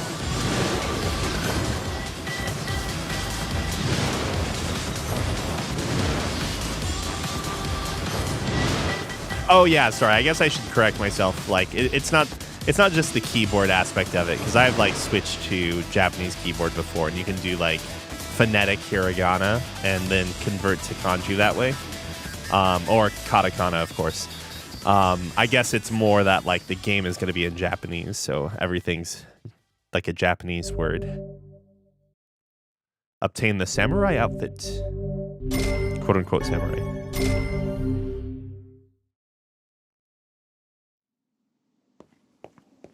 Yeah, I love the fact that they literally have backpacks and keyboards. Like, it's hilarious.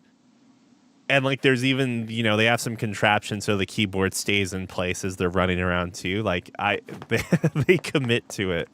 They commit to it really well. I should save just in case. Can I save? Surely there's some autosave happening, right? Maybe I should hold back for a second.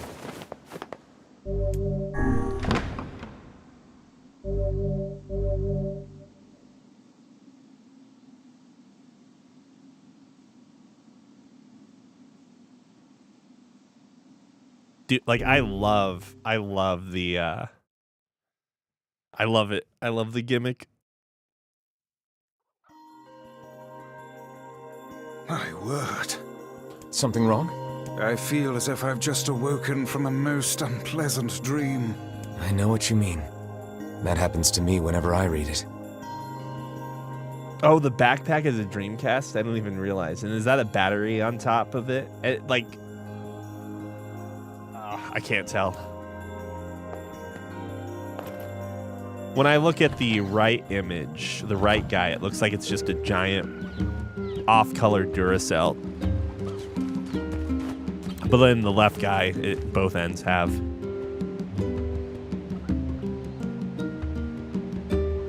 Oh, it's a battery that says Dreamcast on it. You can tell because of the positive and negative terminals.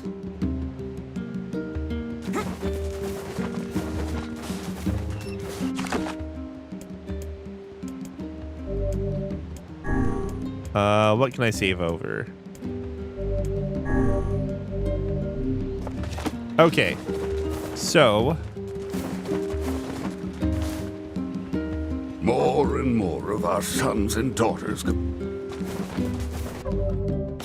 Let's take a look at the weapons because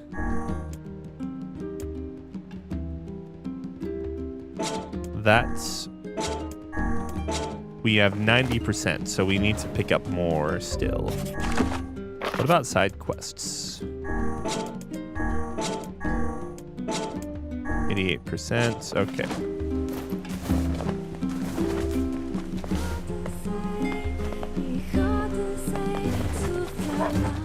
I'm gonna go and check out the bar while she's not there, just out of curiosity. What are... I swear I missed a bunch of quests apparently. If they're in part 1, I have to double check and make sure I'm not crazy. Oh god, I don't even want to think about that, the idea of that being the case. Don't want to. Welcome. Blacksmiths always do. I don't think we have the ferry yet, right? Yeah.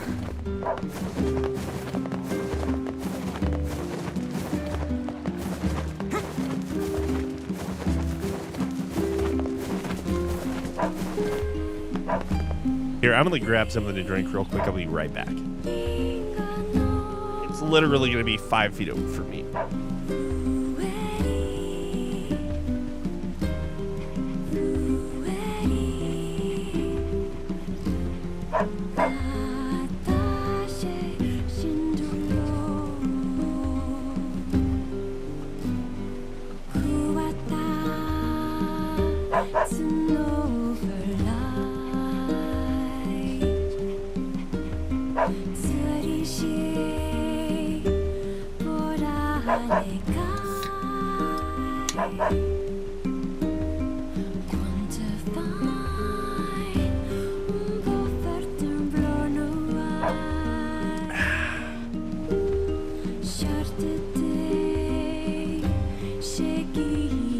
Dr. Pepper, that's 23 flavors, man, packed in one.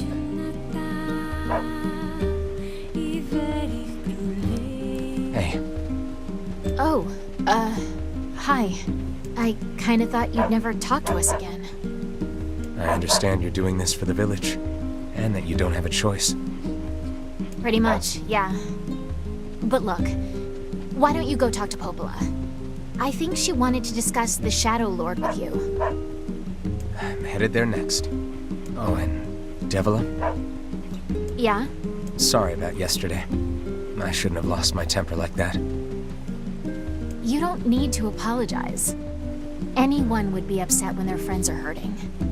Let Emil and Kaine know that we're sorry, alright? Alright.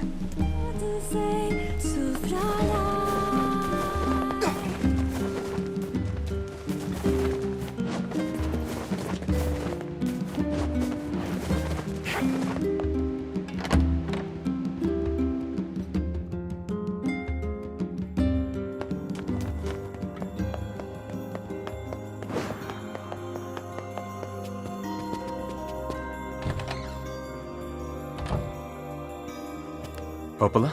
Oh, hello. Look, I want to apologize for Stop. You didn't do anything wrong. Yeah, but neither did you. You're just trying to protect the villagers. And I jumped down your throat for it. It's very kind of you to say so. Regardless, please don't let it trouble you.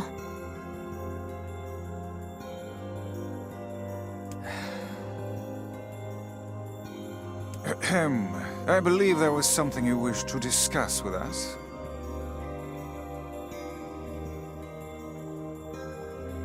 Oh, right. Yes, about that.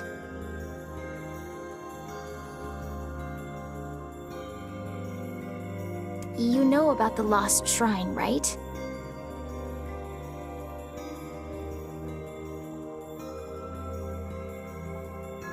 The temple where I was first discovered. That's it. Well, it seems that the Shadow Lord's lair is connected to it somehow. Oh ho. It was right under our pages the whole time. But the bridge that leads there is unusable.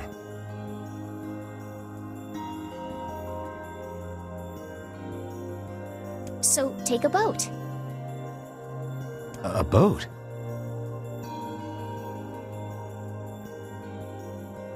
Yes, the canal's finally been repaired. It took a lot longer than expected, what with the shades and all. I also asked them to provide a boat at the path to the Lost Shrine's back entrance. The ferryman will let you use it free of charge. That should make it easier for you to move from town to town. Thanks, Popola. I feel like you've done so much for me. I'm really grateful. All right, I'll see you around. And for the love of everything, be careful. And for the... Whenever you're replaying a game that has meta narrative to it, if you will, it makes you second guess what's new and what's old. Beats me. Maybe it's Popola's hobby corner. Like, was that exactly what she said before? And for the love of everything, be careful. I don't know. I legitimately don't remember. And some of the stuff would have been even more than a week between as well.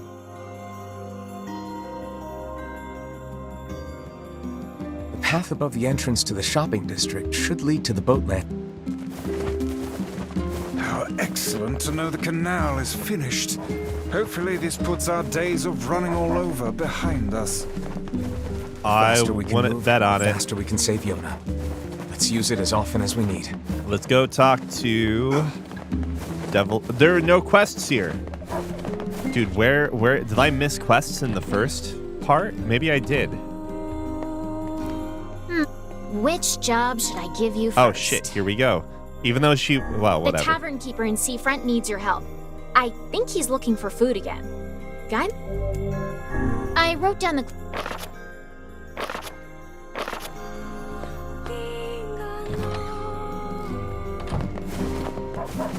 Oh, it's you, eh?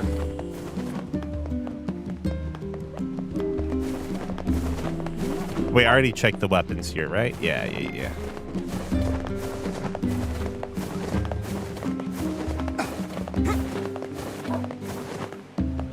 Ah!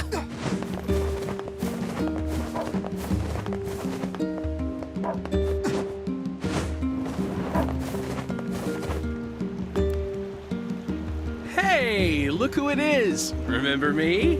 That red bag.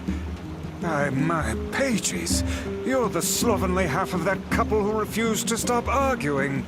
Hey, it's been a while. Sure has. I've been in charge of this canal since we last talked. Apparently I did a pretty good job with it because they decided to make me the permanent ferryman. Oh yeah, huh? Congrats. Thanks. Still, it's not all puppies and unicorns. The old ball and chain is always harping on me now about how much I work. Anyway, if you got a place to be, just let me know and I'll take you there. Good man. Feels bad. Let's hit up Seafront. We'll do that quest first and then go back to Popola, see if there's anything more we can do there.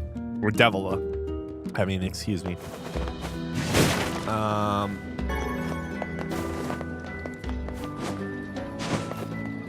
Those shades are wreaking havoc with our... Where's Falco?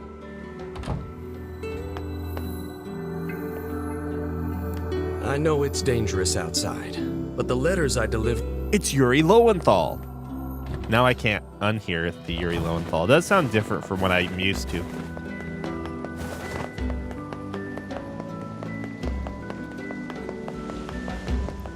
Make sure there's nothing over here for quests.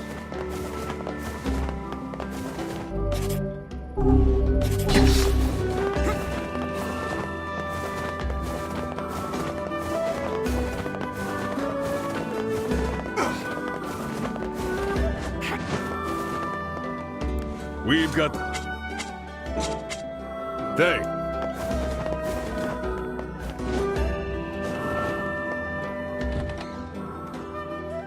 I honestly don't know. Hey, I remember thought that you book you found for did. me? Well, there's another recipe that piqued my interest. Would you mind helping me out again? What are you making now? Broiled catfish served over rice. I just need 10 giant catfish and 10 bags of rice. Think you can help me out? Fuck, I don't know where to get... I can buy these things. I'm just gonna buy them. I've got money. Vice, are there any recipes written inside you? How dare you compare me to a common cookbook? There is no room within my pages for such trivial matters. But I'm pretty sure that one of the endings, one of the 4 original endings, or maybe it's the new one, I don't know. I'm pretty sure I remember reading that you needed to 100% something. Not like the whole game, I don't think, but for basically the ability to get one of the endings, if you will.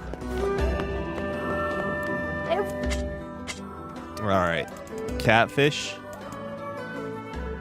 Am I blind?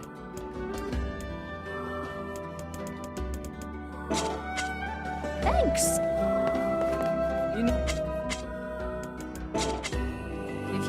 I didn't see catfish there. Surely it's at the food stall then, right? There's no... Shit! I have to catch catfish? Are I'll you try to kidding get- me? I am going to... I There's- thought my fishing days were done. Whatever, I don't care. Hey, is the fisherman over there, or is he just permanently gone? I can't recall. I can't recall. Okay, he's gone. Yes, he's gone. But he sure seemed to enjoy your...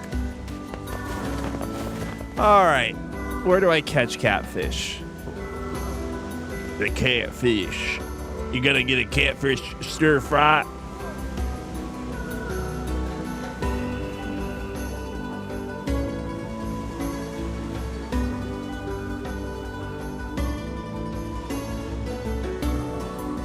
Lure, East Road, got it, catfish.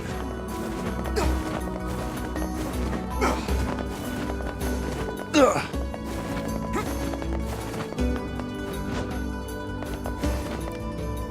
Oh, there! We'll go here, we'll check for more quests from Devila. I doubt we have any because she didn't have any prior. And then, Eastern Road.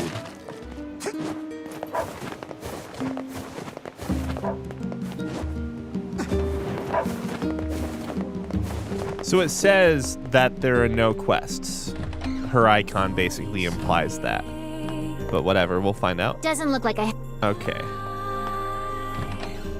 Because I don't think she had an icon either when we got this quest, Bon Appetit 2.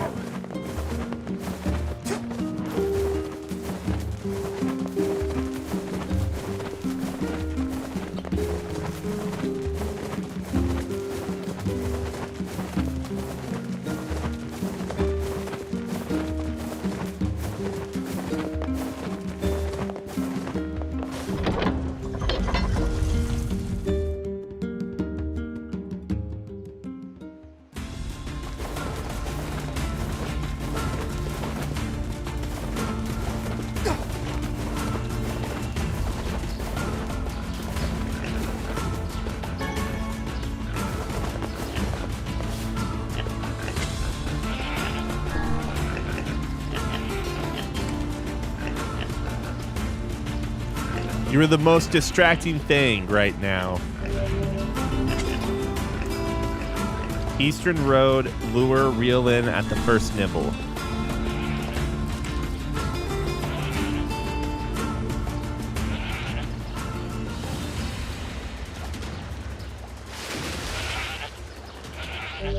One. Oh, I've never had this before, that's why. Oh wait, I didn't want that.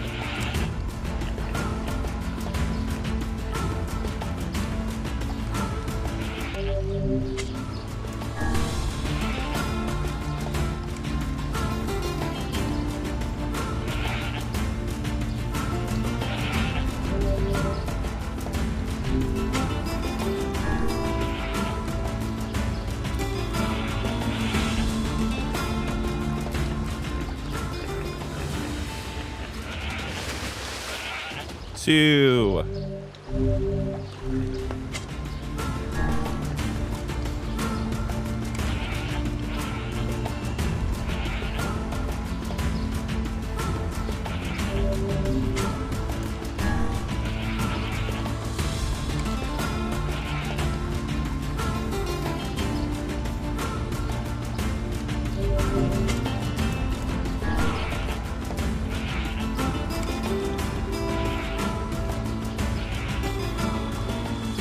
This game also shows your party fighting people too while you're fishing, which is great. 3.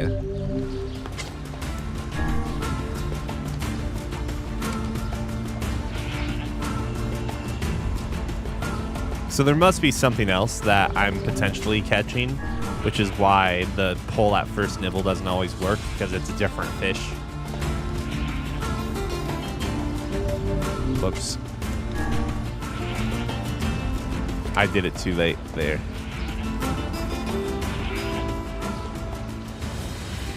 Four.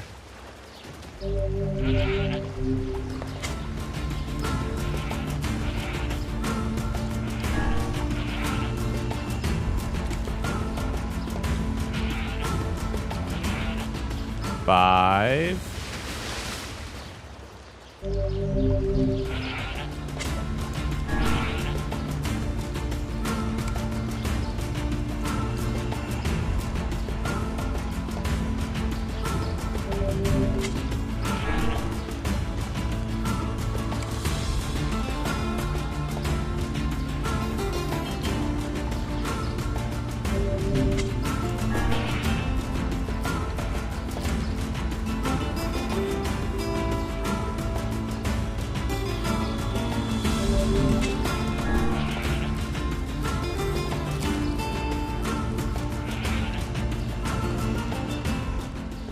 Six.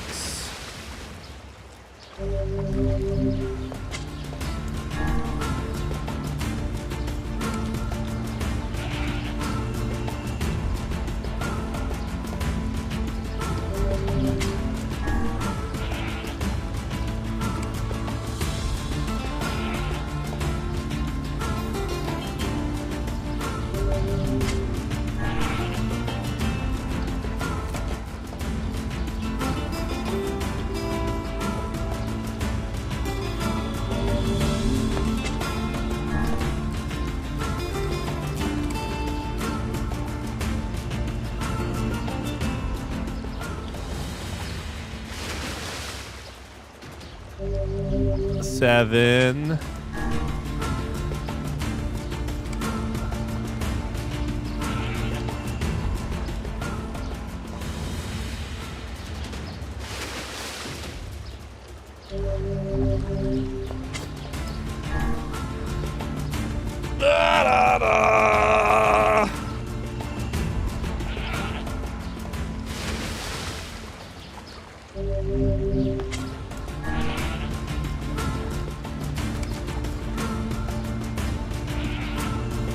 Whoops, I was thinking about like wanting to play. I kind of want to play the new Papa's whatever game. Like they're like flash games, right?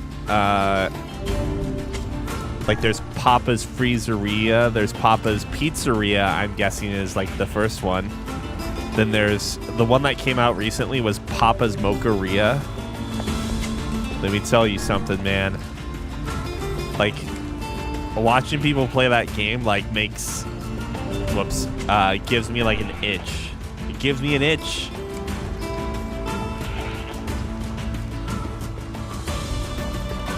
Do you guys know what I'm talking about? You play as these goofy cartoon-looking people, and you make it depends on which of the games you're playing, but like you basically are running a food stand, like whether it's a pizza shop, a burger joint, a like a milkshake place, or a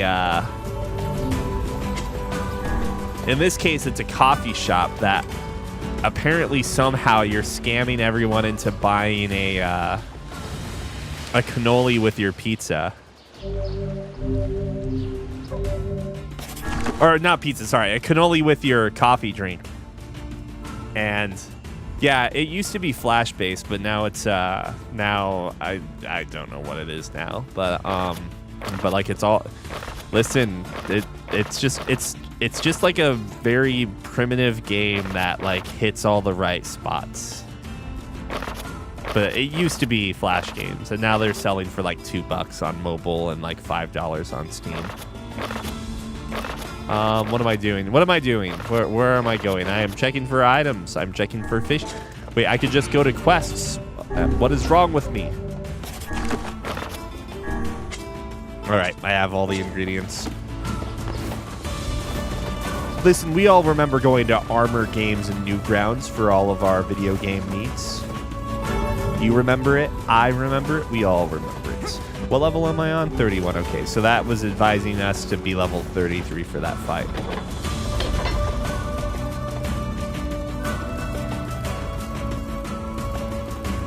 There were some really, really shitty Flash games on Newgrounds, I remember. Like the ones with Pico, who was like the redheaded kid.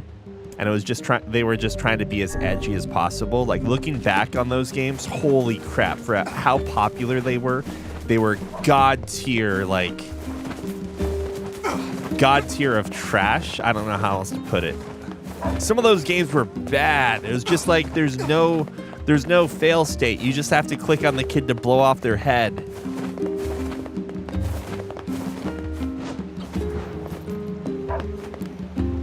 Oh there!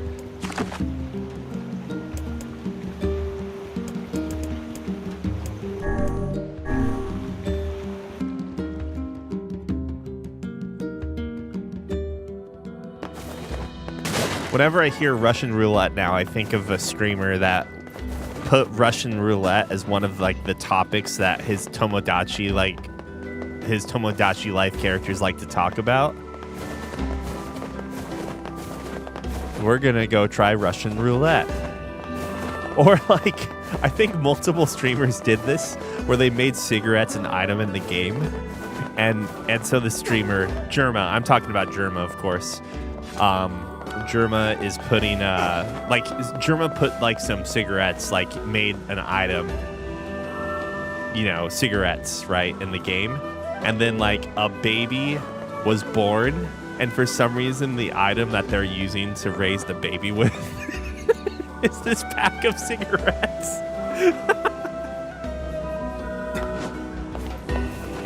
Oh, it was so good. Oh. I have your ingredients. Right then, here's your payment. And now let me whip this up. La-da-dum. All right, dig in. How is it? It's delicious. I just wish I could share it with Yona. Woo! We've got another item for the menu. I'll definitely try to stop by again. Good luck.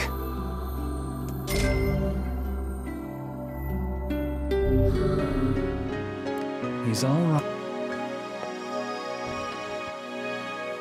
All right, what are we looking at for quests now? 90% still. So we have like, who knows, anywhere between 13, 12-ish to like 15 or so.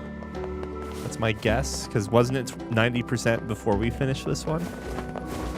am I doing? Let's just go and use this.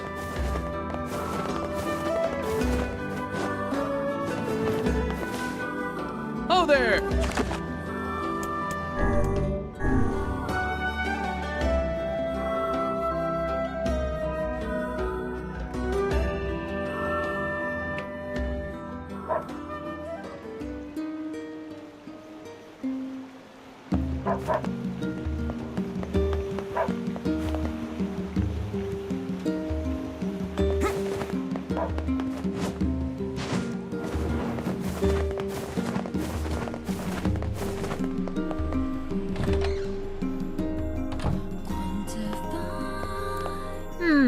Doesn't look like I have it. Okay, nothing now. Nothing now. There must have been a quest or not just a quest, but a series of quests I missed while doing, like, finding the pieces, if you will. But we'll go and check out a few other places first. Like, I want to go to the Airy and make sure I have all the weapons from there. Go to Facade, check that out. We picked up a lot of titanium alloy as well, so who knows, maybe we have upgrades that we can make.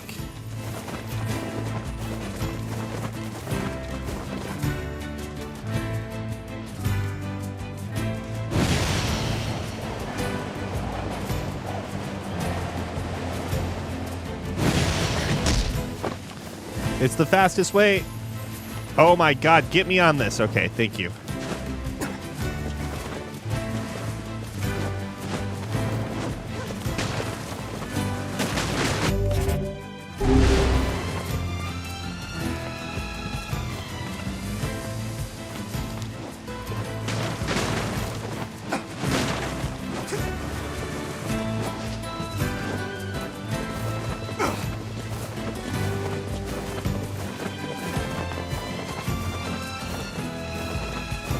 I feel like that's a quick way to break your back. Why didn't Snake do that in Metal Gear Solid 3? That's all I'm asking. They appear to Back be out at and the neck. moment. I'm imagining it'd be pretty easy either way. Fuck, I can't do this until... Why did I even come here? Of course, that's all locked up, damn it.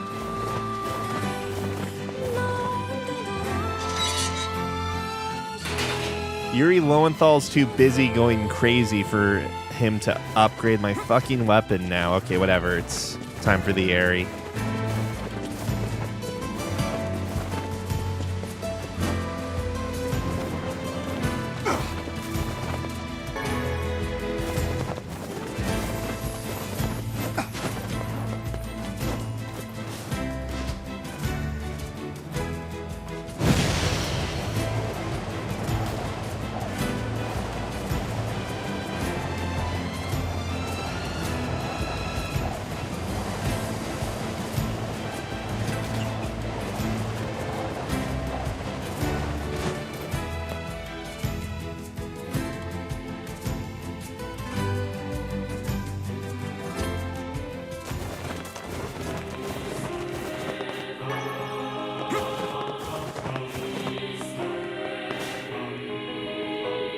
Still there.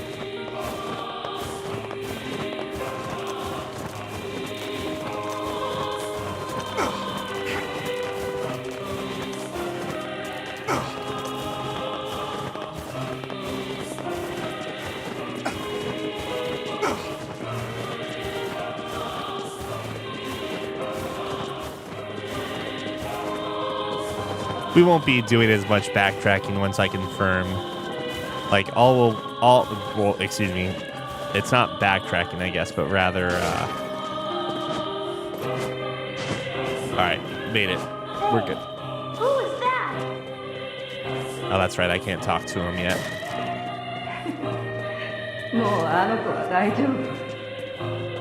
Well, that was Japanese.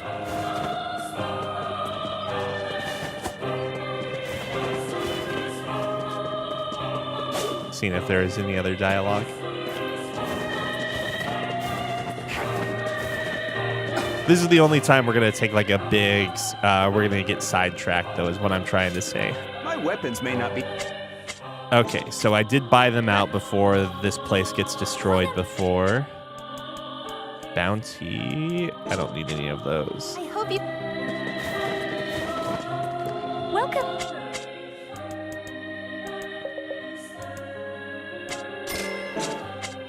Come back soon. Make sure you stock up. This is all fine. I don't need any. I don't use stat I'd boosting almost items. forgotten what the breeze felt like. Man, I was... Which of you are shades is the real question. These two. This guy too. All right.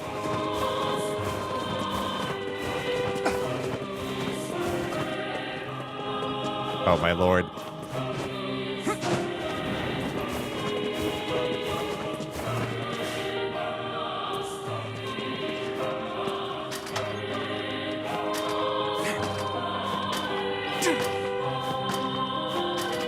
Living here would just be terrifying. Like, I don't know why the fuck anyone would want to live on the cliffs here, man. Scary shit. At least in Resident Evil 4, isn't that like a mining area or something? Like there's a reason for it? What are they doing here, though?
I gotta listen to my own advice. Do I want to check out Facade first? Maybe I should, just to see if there's a quest that's not reported by... Oh there! by Devila, and then we'll proceed.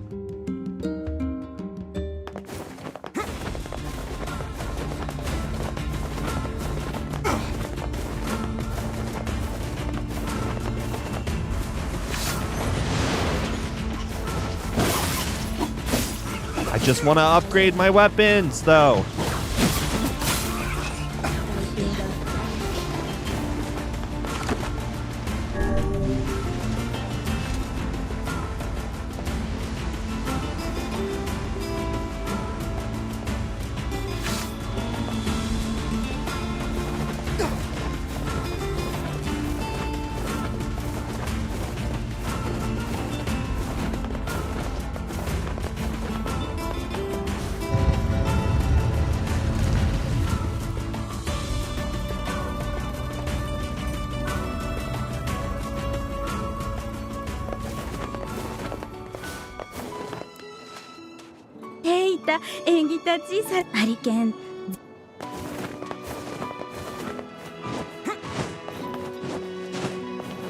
Oh wow, I can't jump over that. That's crazy.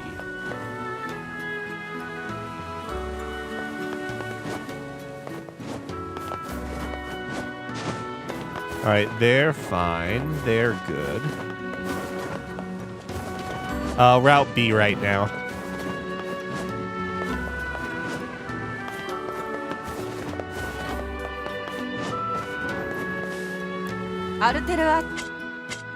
Do I need anything? I don't know if any of those are upgrade materials. I should probably take note of what is and isn't. What is and isn't.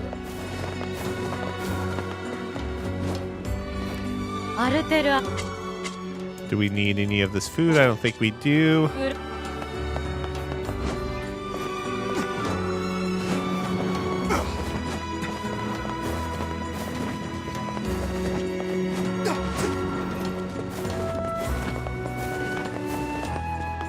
All right, check the... Whoops. Can I make that jump? I can. Cool. Run.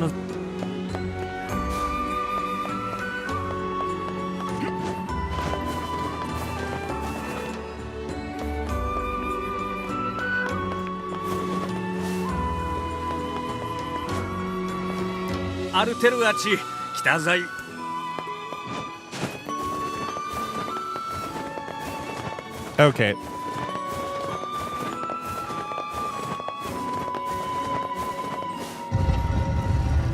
Let's go back to the Lost Shrine.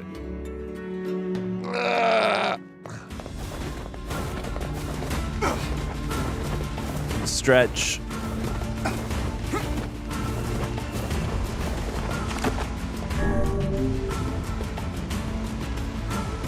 Oh, did I go to the wrong... I was not paying attention. No, we're good.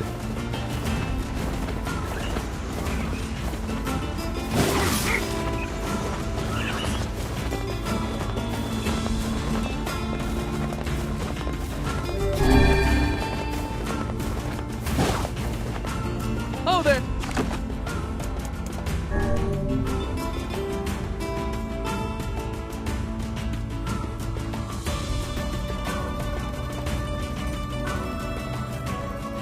Lost Shrine's up ahead, just past this cave.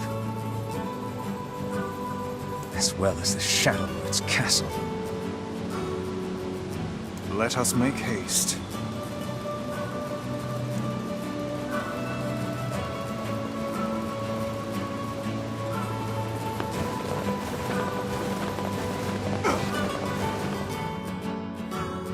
Imagine you're just some dude from the village, from Nier's village.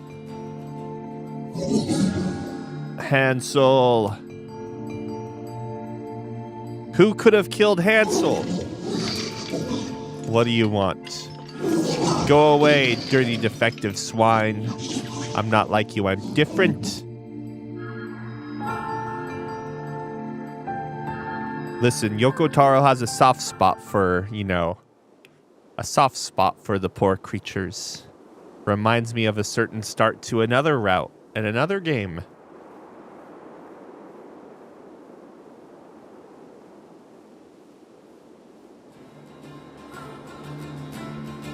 Yeah, imagine you're, you know, you're the ferryman with the red bag carting Nier across the water, and then you just proceed to watch him leave your boat and start somersaulting while dashing over this hard rock, and you're just like, I guess this guy's just built different. And then he's jumping up a ladder, too. It's like, what the heck? This guy's a genius. This guy's crazy.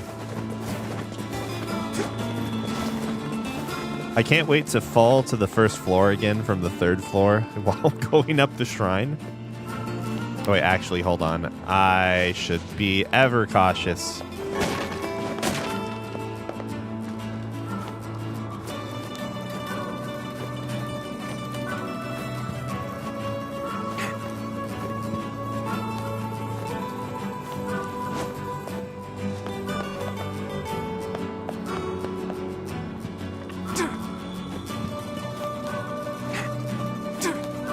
Part of the animation that just seems ridiculous to me is going down one rung before jumping up.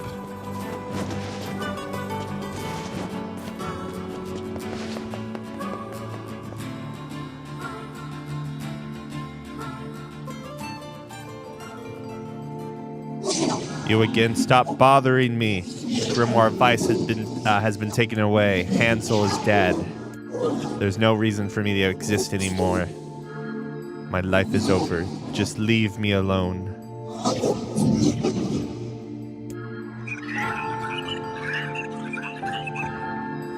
What?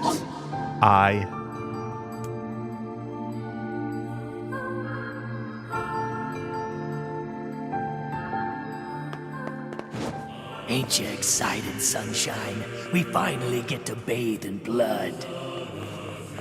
Don't talk to me. I want to kill so bad I can barely stand it.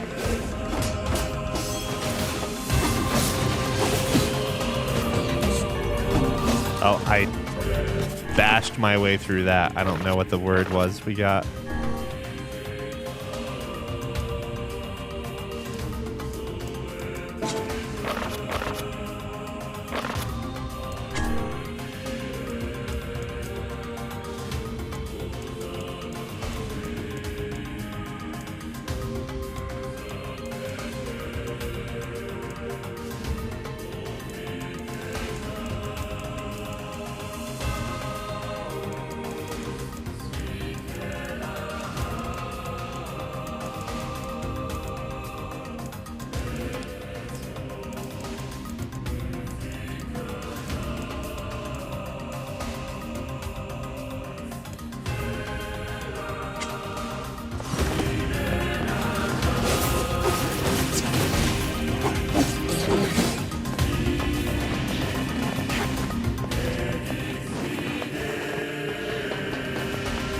I was like running on the spawn point.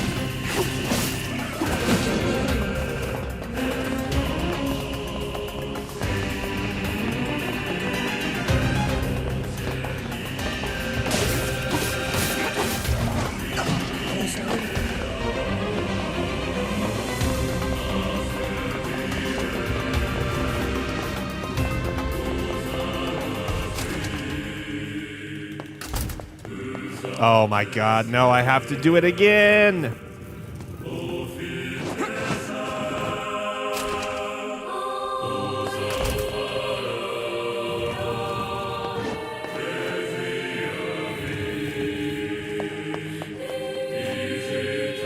Oops, what am I doing?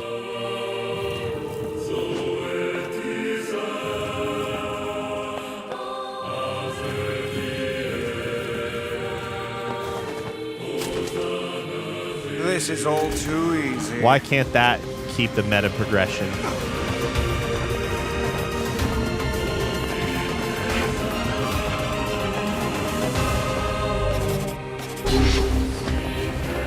Oh, what am I doing? I suck. I keep forgetting.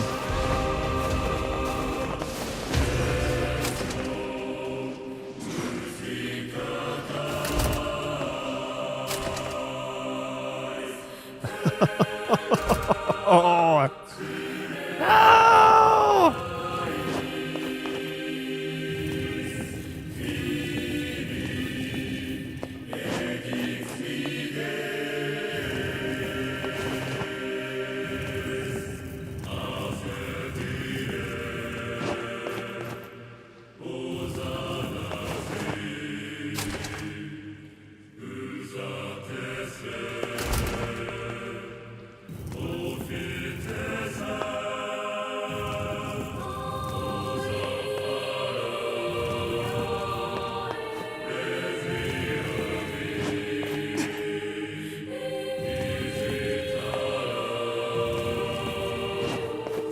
Can I? No, I gotta push it one more bit.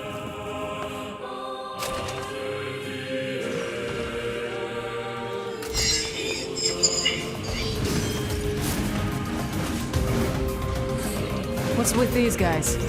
Certainly not your garden variety, Shades. Their bodies aren't fully functional. Say, I've heard of this. A cursed area where incomplete shades gather.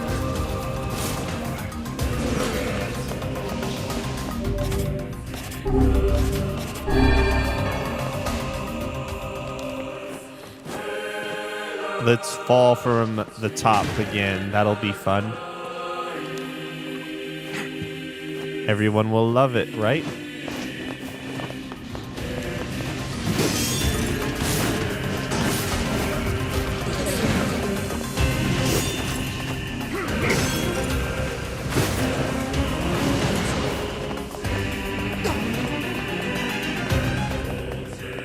Oh, whoops. Isn't there a health bar coming up, or am I crazy?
I've treated you all poorly. I've mocked you, betrayed you, all because you went Gestalt before the change was complete.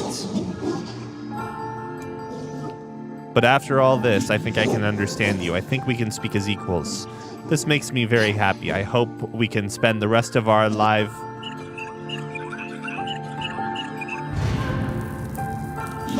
What was that?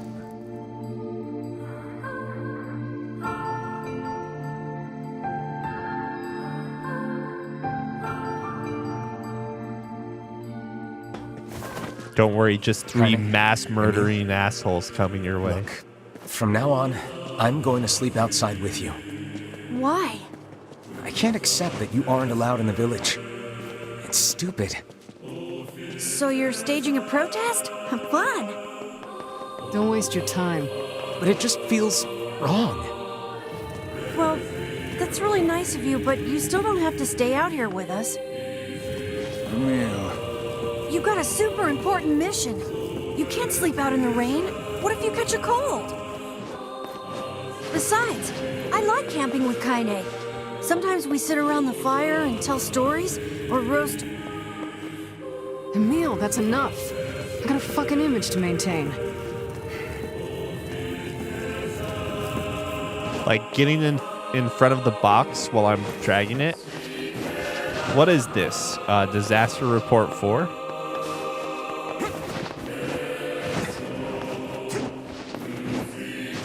We seem to be surrounded by a mob of helpless puppies. Just kick him aside.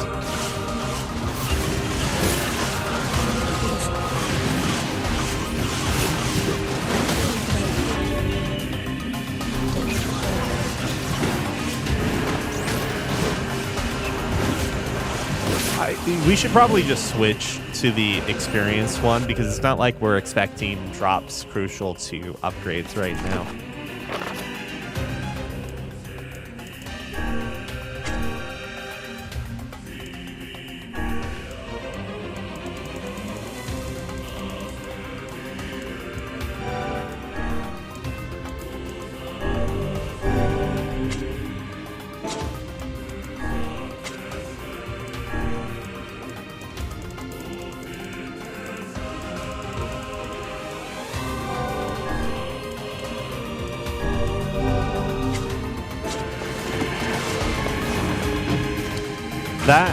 That sequence of events in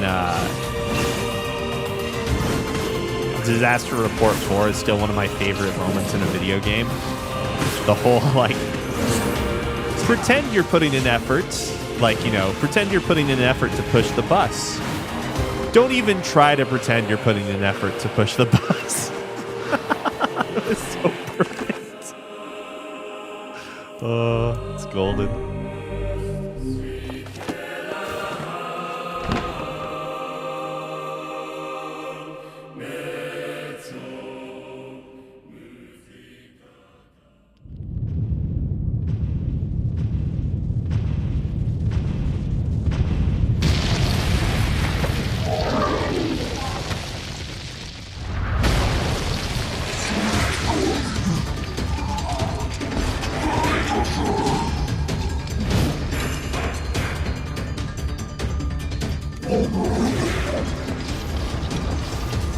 What's going on? There's dozens of them!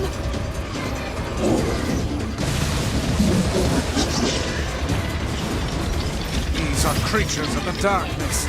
Lure them to the light. Pathetic to the end, I see. Aim for that statue. It's the leader.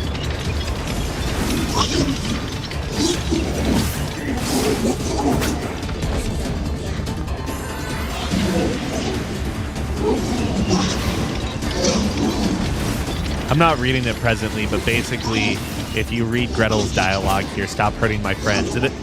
Earlier it was, I am not the leader. It is not, I am the one relying on them. Oh, you're funny. So, Start crying. like, you're just getting guilt-ridden stuff to read while you massacre these poor beings.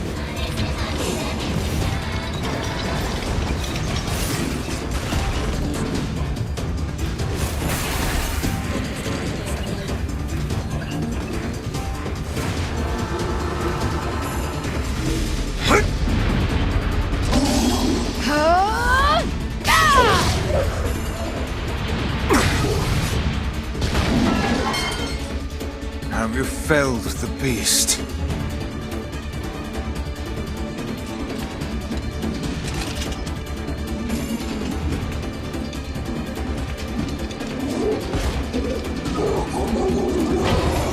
Those are my friends. This is one stubborn son of a bitch. Damn it, damn it, damn it! Oops. Hey there, sunshine. You ain't feeling bad for this week, are ya? Ain't no turning back now. You gotta lust for blood. Embrace the slaughter.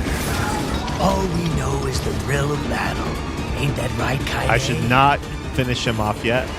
Okay, dialogue's over.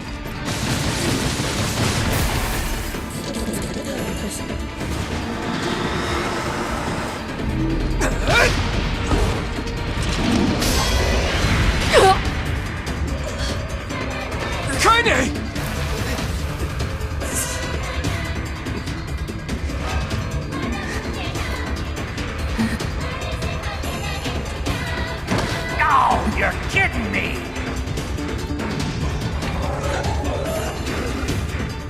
Kaine! Move, come on, you stupid arm, move.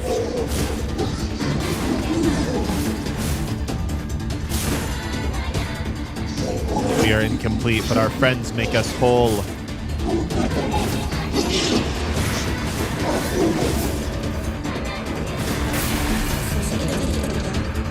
I must have tapped one too many times because that went without me trying.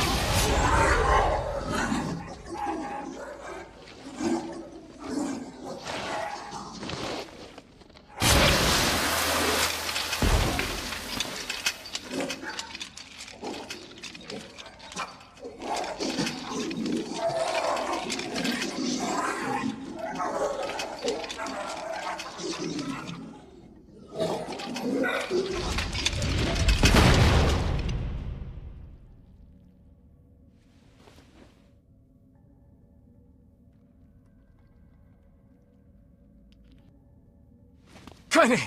Are you alright? Kaine! I fear there is little we can do for her. No! Kaine!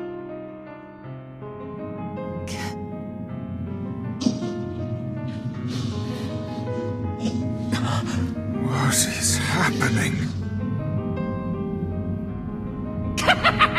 It's all over for you, sunshine. Kaine! Kaine!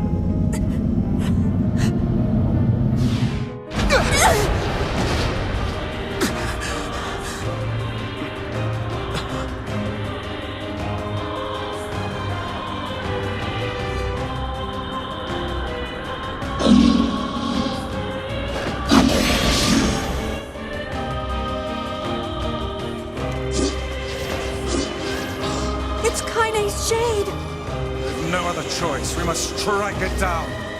Kaine! Come back! Oh wait, I should not be dealing so much damage so quickly. Dialogue. Dialogue.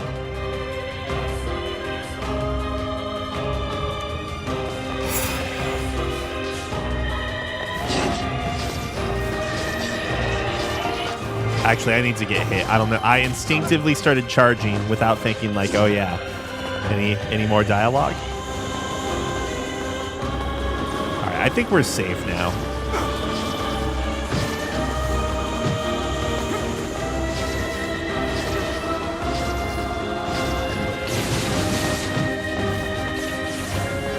Now, pin her down. Kaine, please! Come back to... Oh dear.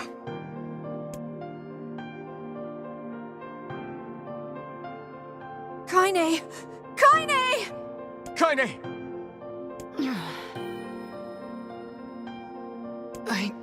I couldn't hold it back. I can't be with...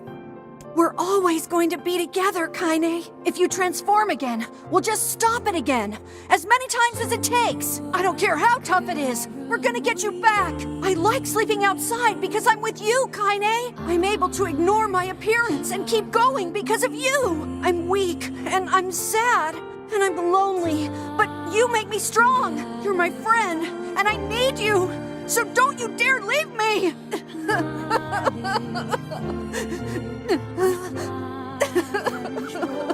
All right. Stop crying.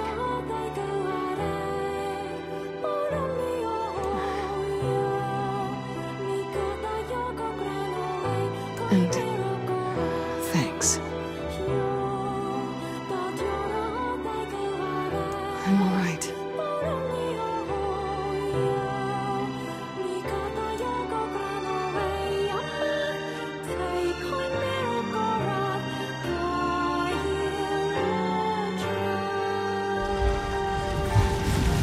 Over there.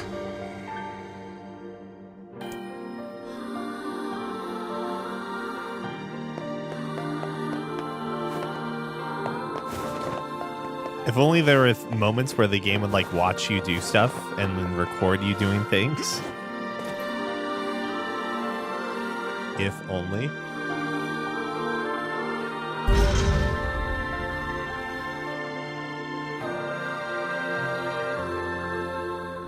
And what is this?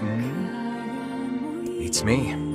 It's got some kind of writing on it, but I don't know what it says. How remarkably useless of you. Well, let's go ask Popola.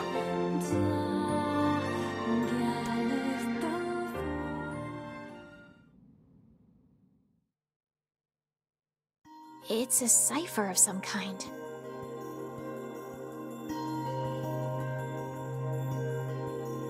Can you determine its meaning?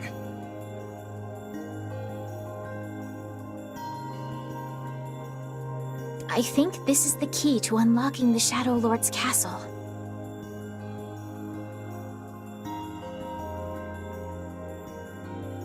Here, take a look at this. I wrote down all the words I can understand. This fragment is called the Stone Guardian. Given that you found it in the Lost Shrine, the words must mean something. There are spaces here for 4 other fragments as well. Sacrifice, the Law of Robotics, the Memory Tree, Loyal Cerberus, The law of robotics probably refers to the junk heap. And the memory tree might be the forest of myth. But as for sacrifice and loyal Cerberus, I don't have a clue. Not a problem. If we want to fill in the words, we just run around the world killing every big monster we find, right? Oh, splendid. By all means, let us undertake a murderous rampage. They're just shades. Besides, it's the only way to reach the Shadow Lord. It's a dangerous task. Yeah, well, Yona's in even more danger. But how can you even be sure that she's... Because she is! Right? The junk heap and the forest of myth, yeah? I'm on my way. Please be careful. Oh, and listen. About Kaine and Emil. The villagers know how much they've sacrificed, and they're thankful. It's just... they're scared, you know? People can't change overnight. I'll hurry them along the best I can. But can you please give them a little more time? I'll try. The villagers know how much they've I'll hurry. I'll try. Thank you for the follow, Heramadur. Let's see.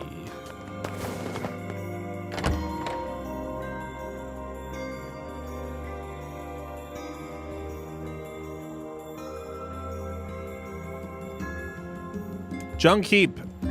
Popola said we might be able to find a key fragment in the junk heap. Perhaps we can find a clue at Two Brothers' weaponry. Surely, and this is definitely copium, but surely I have enough materials to make some upgrades, right? Surely, definitely.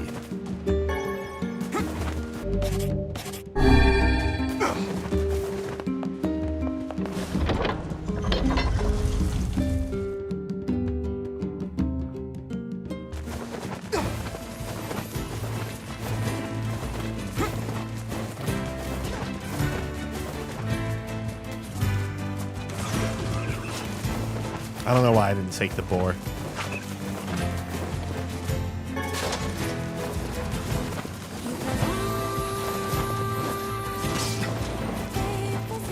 I'm still 31, right? Okay.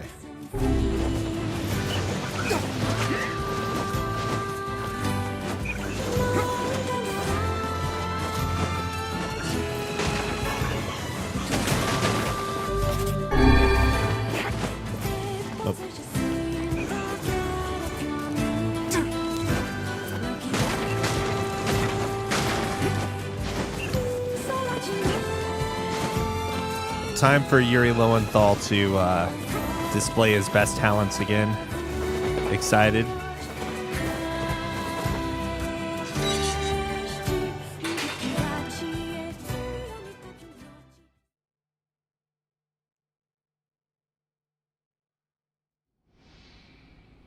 Oh, I forgot to check with Devil first. Whatever. Where'd they go?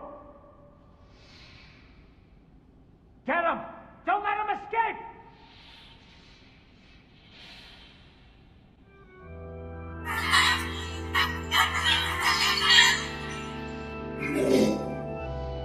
I see something over there!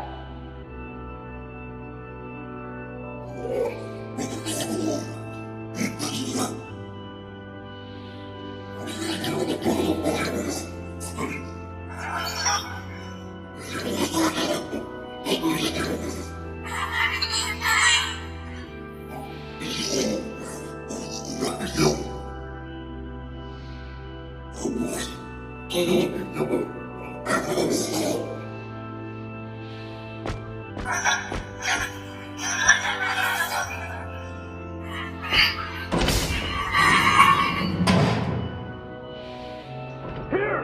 They're in here!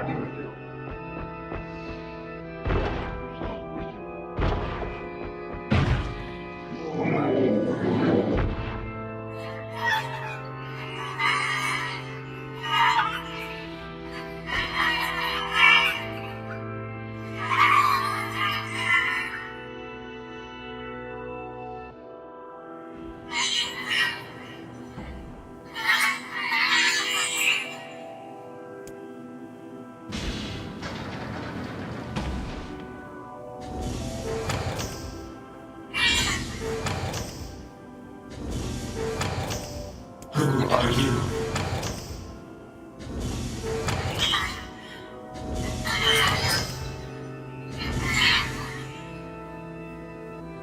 Military defense robot, P-33. You are an intruder. You must be eliminated. Error. There is something leaking from your eyes.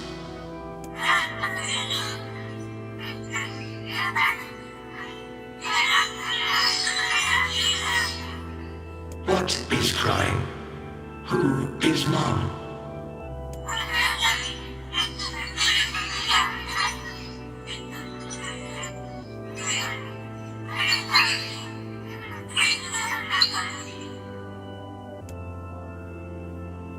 My creator is also dead. He perished hundreds of years ago.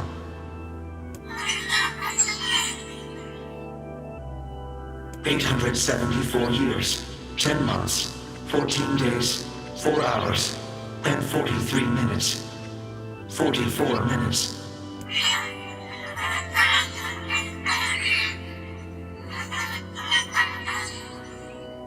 I am incapable of being lonely, or missing others, or crying.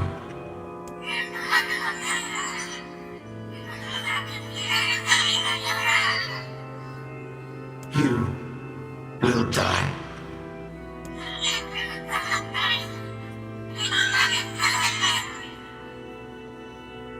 Why will they kill you?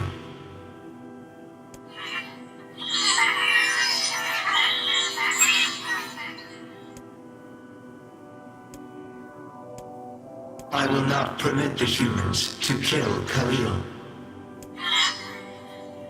Military defense robot P-33 will protect you.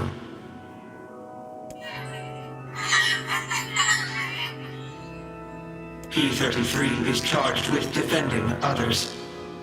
P-33 will defend Khalil.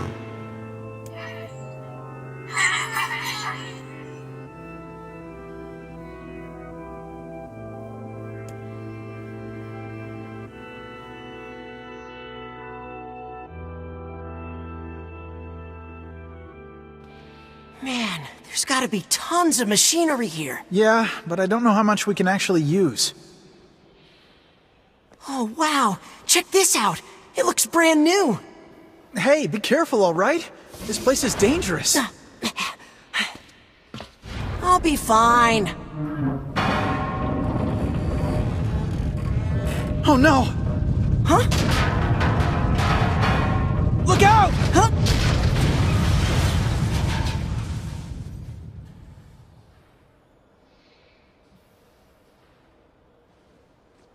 Huh? Huh?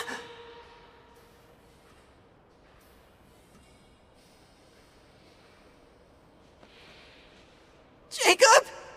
Oh God, this can't be happening! Jacob! Jacob!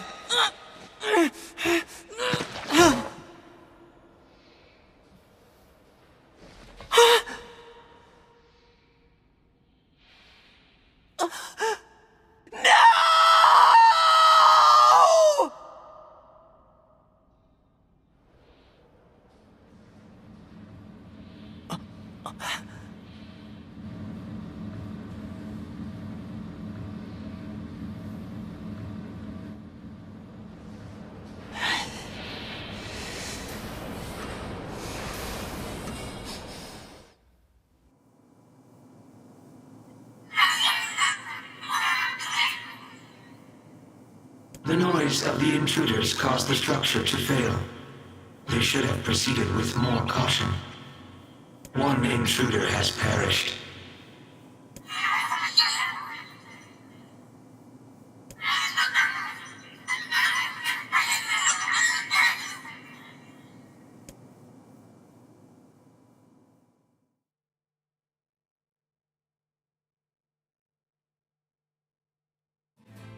The junk heap.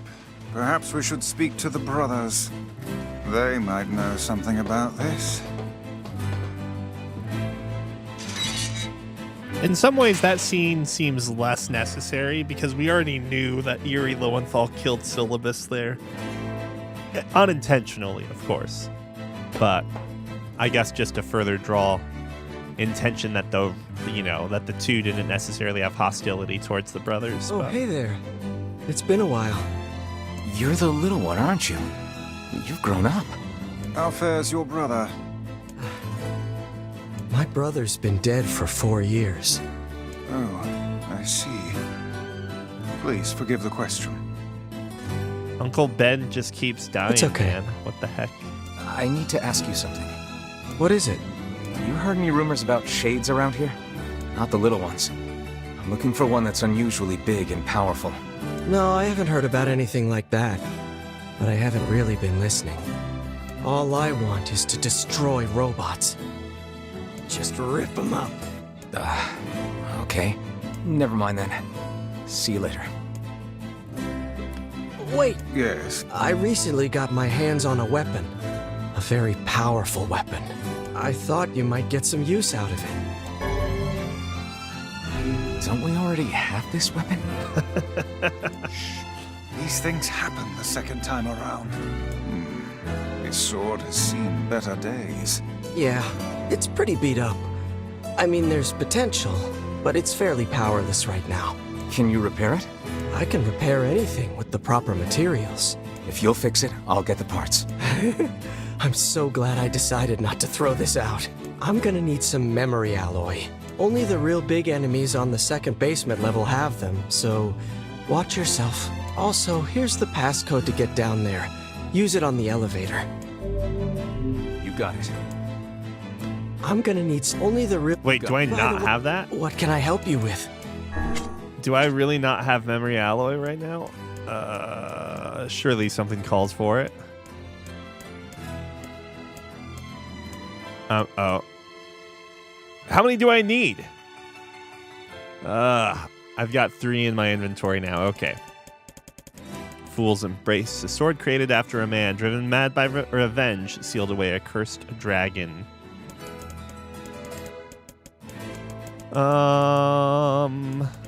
What do I still need for some of these? Phoenix Dagger.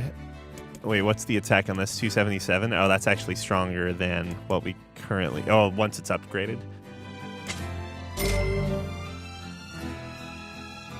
I heard you like Drakengard.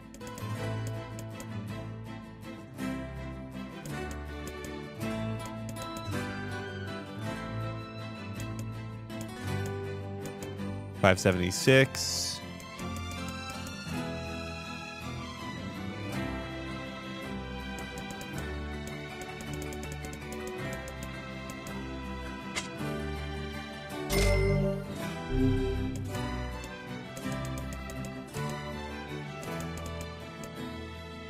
And Vile Axe, I need silver ore, a lot of silver ore, and amber.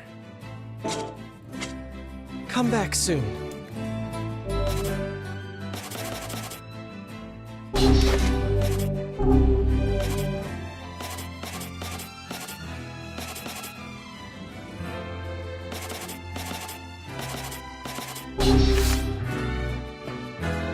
I kind of don't like the look of this weapon.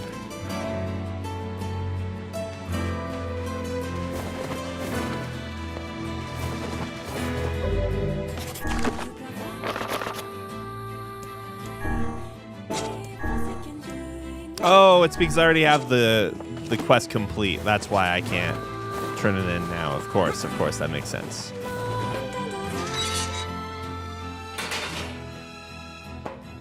I'm gonna need only the... You got... By the... Oh, never what mind. can It's I part help of you our... with?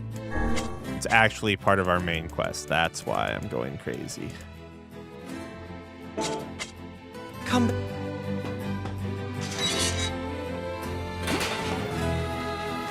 Before we do that, though, I think I do need to go and make sure we don't have something with Devila waiting for us.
What does Red Bag Man have a quest marker? An incomplete quest marker. Hey there. Mind hearing me out for a minute? What's up? I asked the bag-carrying ferryman over at the wharf to help me restock the old hooch supply, but I don't know. He seems kind of down lately. If something's troubling him, it'd mean a lot to me if you could help him out. The ferryman with the bag, huh? Sure. I'll see if he needs a shoulder to lean on. Doesn't look like I have.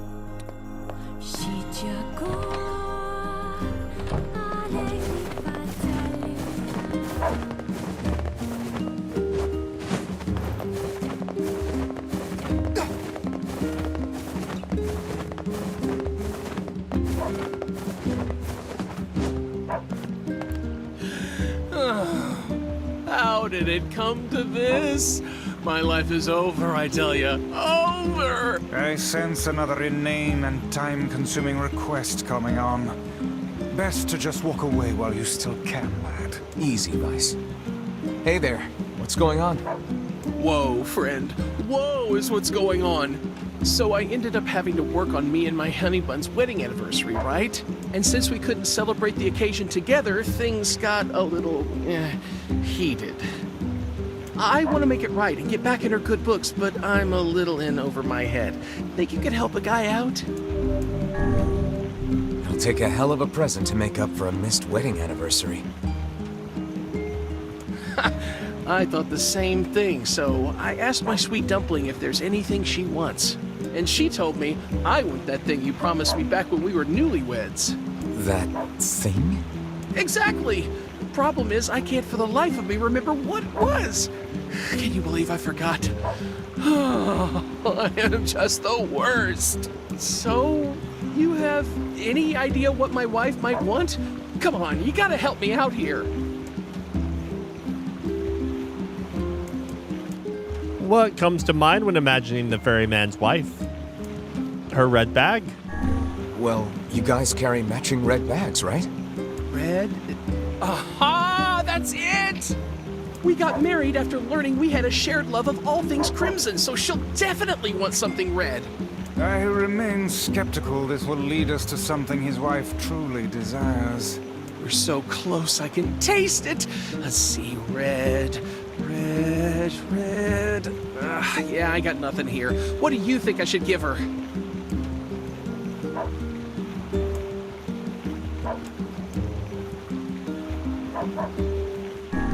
Oh, girls like sweet things, right? What, like apples? Yeah, she loves apples, but problem is she already eats them all the time.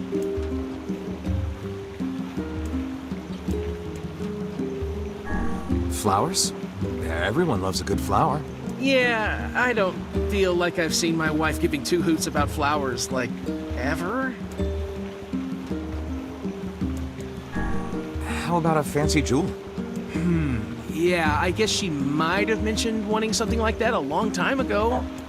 Ugh, this is getting us nowhere. Can you believe she actually married this lout? You know what? Fine. I'll just get her apples, a red jewel, and some red flowers, and call it a day.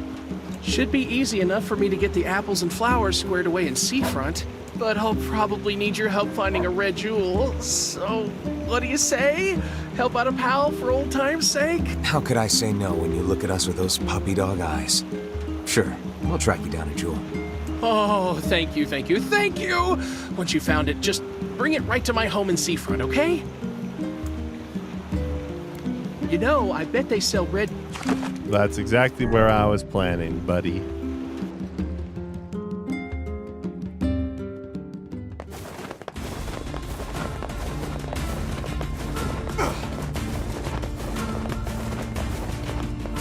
I say, each time we encounter that bickering couple anew, we are made to endure an even further torrent of meaningless and incessant chatter. Yeah, they love to talk, all right. Remind you of anyone? Grimoire Vice is 100 times that better. You don't see this old tome flitting about starting Donnybrooks and set twos now, do you?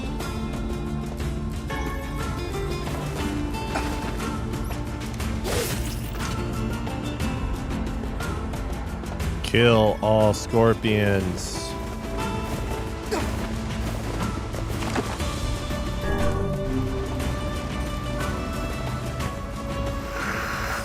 Excuse me. I'm getting hungry. I think someone's poisoned. Oh, Kane's poisoned.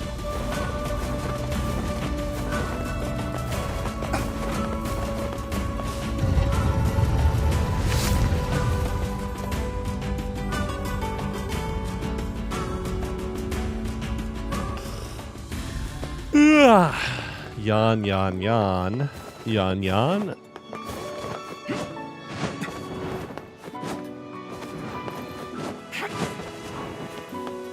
Hey, so we're looking for a red jewel. Long story, please don't ask.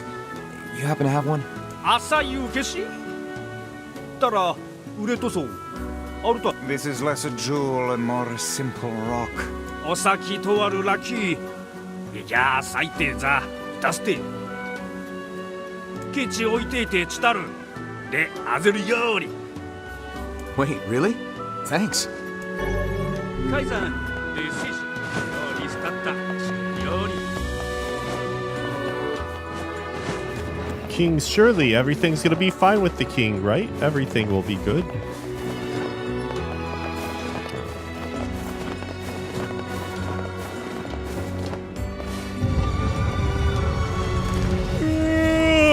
Sorry, yawning. So I think, yeah, I don't know. I was hoping to play more. Huzzah to us for acquiring a red jewel. But is it truly all right to make a present of something we received at no cost? I think it's the thought that counts here. And whose thoughtfulness are we speaking of? Might I remind you, the giver of this present is not even here. True.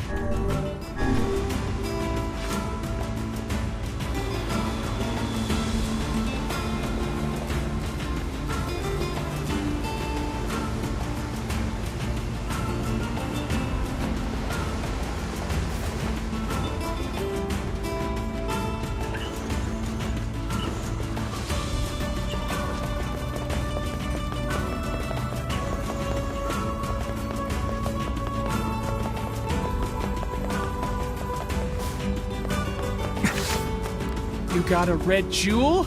Oh, this is amazing! Here, come with me to Seafront so we can get ready to give it to her, okay?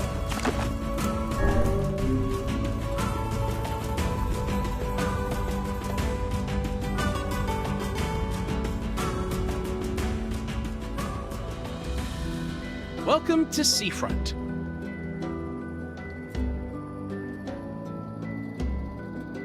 I'll hurry and get the apples and flowers together, so let's say you just head on over to my place.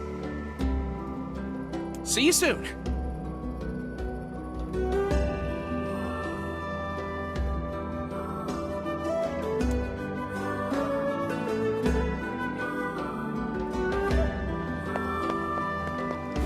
What a journey this has been. Let us make for the couple's home at once.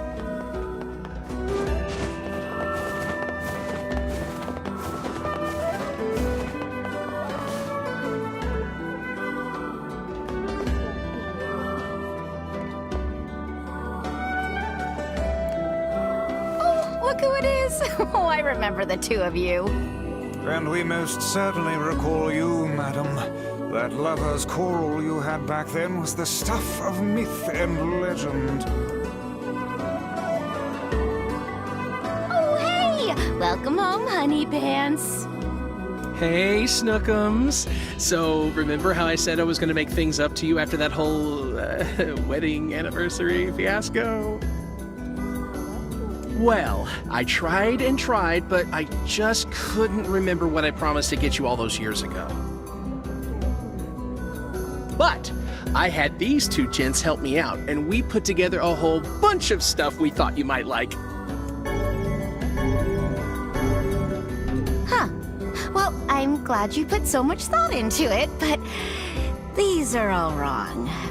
Very wrong. What? Then we went to all that trouble for nothing. Honey, the only thing I wanted was a nice home-cooked meal. Back when we were newlyweds, you promised to make me a big feast of all your tastiest dishes one day. Remember? Huh. Now that you mention it, work has been so crazy lately that I haven't done much cooking at all. I know how hard you've been working your little tushy off for my sake, Muffin. So, here's your punishment. You're making dinner tonight. And you two are going to join us. Wait, us? You sure? Of course I'm sure. It's the least we could do after all the trouble this big lug of mine put you through.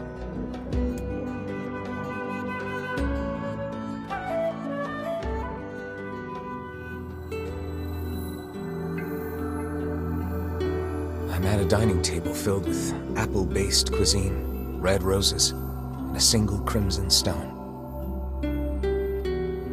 Illuminated by candlelight, the married couple fills the room with joyous laughter.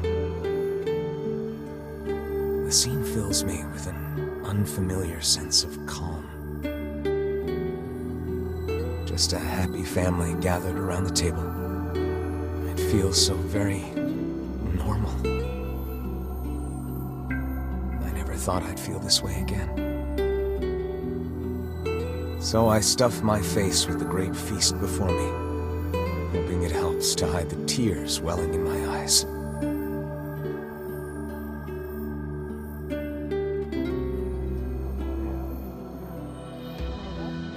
So, what did you think of my Love Muffin's cooking?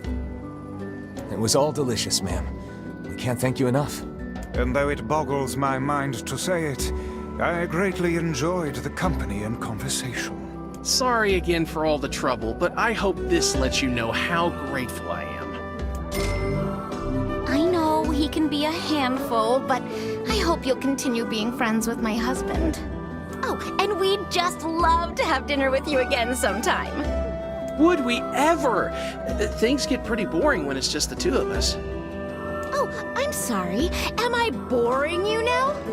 Oh, wait, no, that's not what I meant, obviously. We've been down this road and know where it leads, lad. Flee at once. Right. Yeah, so, we're just gonna go. Thanks for dinner.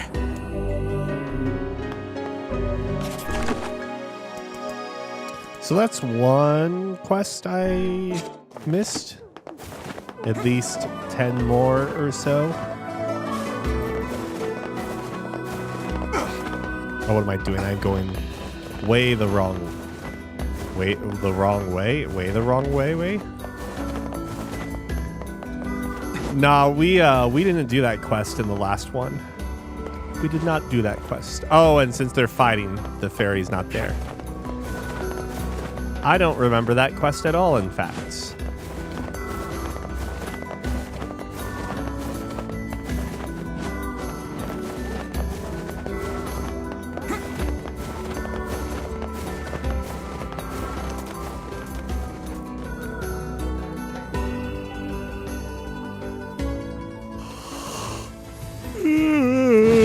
Excuse me. Oh, I mean, so we've definitely had we've seen them fight before, that very couple, but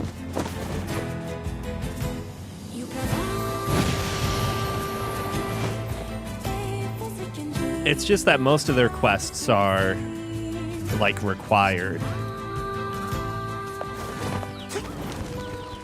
So that's like that's an optional quest tied to them that I don't remember at all. Don't remember. And it was voiceovered as well, even though it was, you know, black screen, white text. Everyone seems to be separate. We'll double check. I know it's a dark icon, but you never know.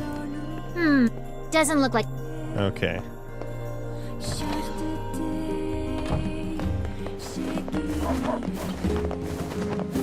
I think, I don't know. We might end a little early today. I feel like I want to take a nap. I want to get some food and take a nap now. at some point, I'm hoping I can. What am I doing? Where am I going? At some point, I hope I can do some rearranging, cleaning down here, rewire, and like get some of the hodgepodge of cable tangled mess taken care of. I was also thinking about another day, another fight with the wife over some stupid little thing. I tell you, work's been so busy lately, we're always getting into a scrap about something. Anyway, enough about me. If you got a place to be, let me know and I'll take you there. But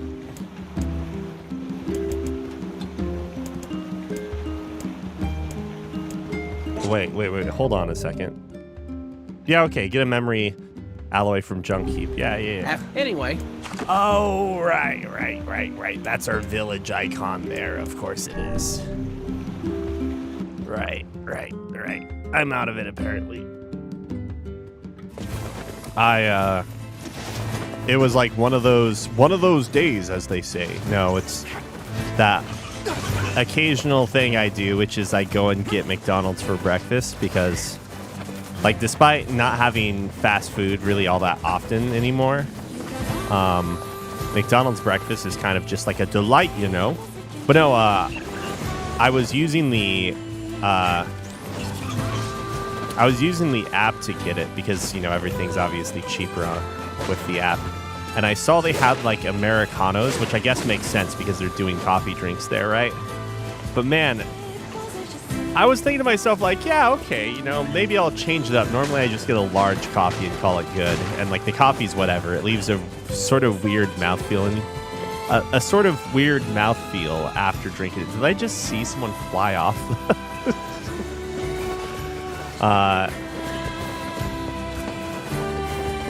So anywho, I was thinking to myself, like, yeah, okay, whatever. I'll go ahead and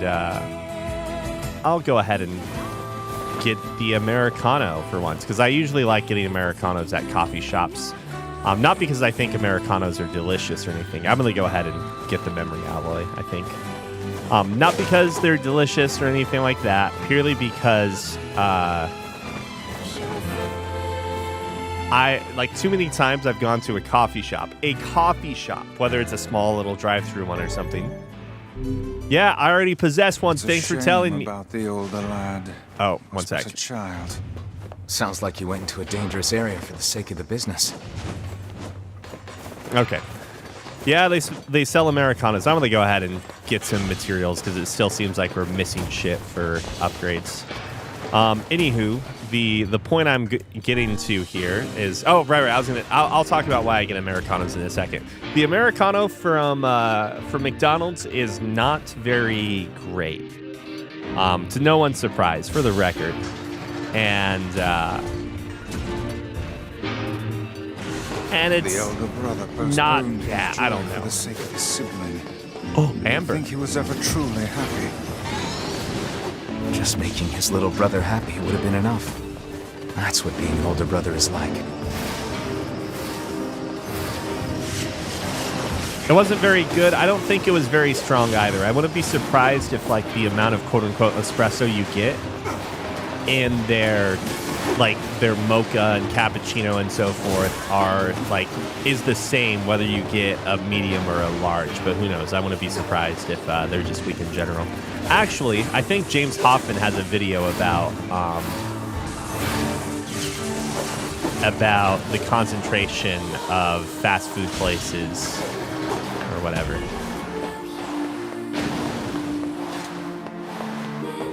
Yeah, I'm not going to pretend to know how they, to know what kind of, I'm going to skip most of the dungeon or what, most of the dungeon.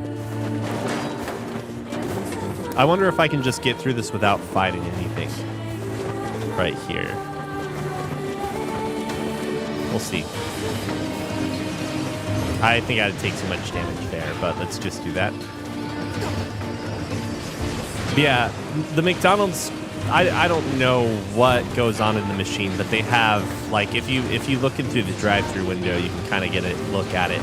It's basically a machine, a one-and-all machine, a commercial one-and-all machine that will make whatever the heck you ask it to, but like whether or not it's, you know, fulfilling the typical requirements or characteristics of actual espresso, like 9 bars of pressure or some sort of equivalent, who knows. The Americano I had did not really taste like any Americano I've had before. So take that for what you will. All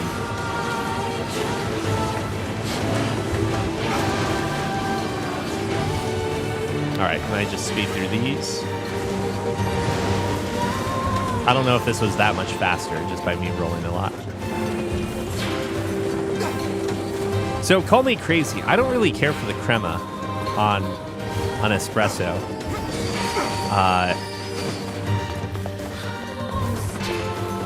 I'm not having like plain cup, plain single small little tiny espresso mug of espresso often. But occasionally when I do get it, I'm usually using a spoon to stir it in because it like dilutes some of the bitterness of the crema. Because dear Lord, is it... Oh, I'm using the wrong one.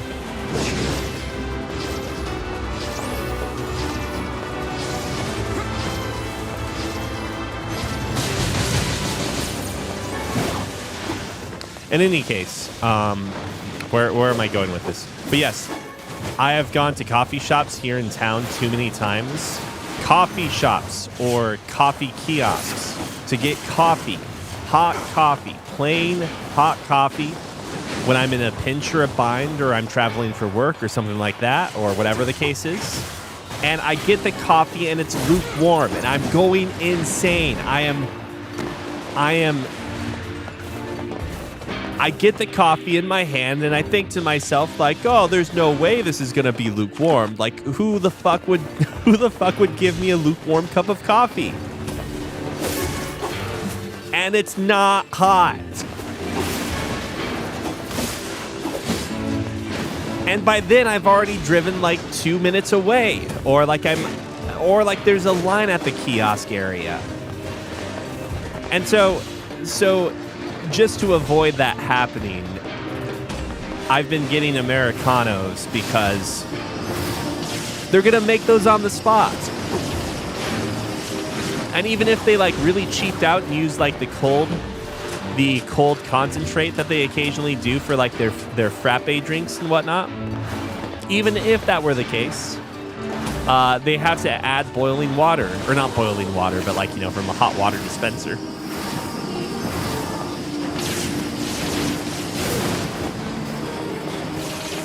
But that's the thing. That's I don't know. This is probably different from region to region, but that's what coffee shops are in like Nebraska, I think. We're just a place for you to...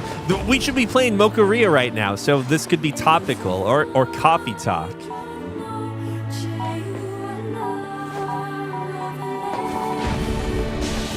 But the point stands that the Americano is purely for me to like avoid having either lukewarm coffee from coffee shops or in some cases just stale coffee. Yeah, exactly. And I'm not going to, like, at some point in time, I'm not going to go and be like, hey, man, I'm going to go and wait in the drive-thru line another 10 minutes just so you can put my coffee in the microwave. Like, that seems insane to me. Like, if I were full of spite, maybe.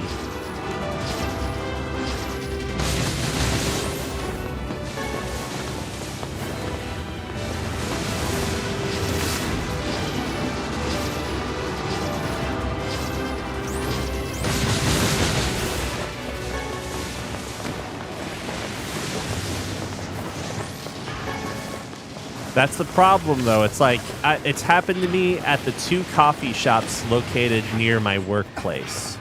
Or, you know, coffee shop / coffee drive-thrus. And it's just like, at what point? At what point?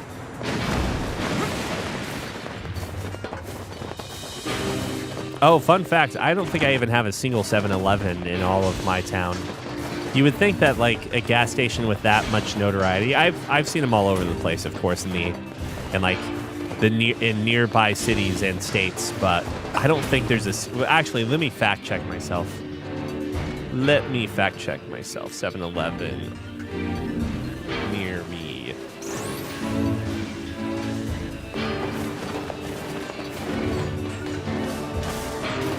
Okay, yeah. So all of the stores in Omaha got bought out.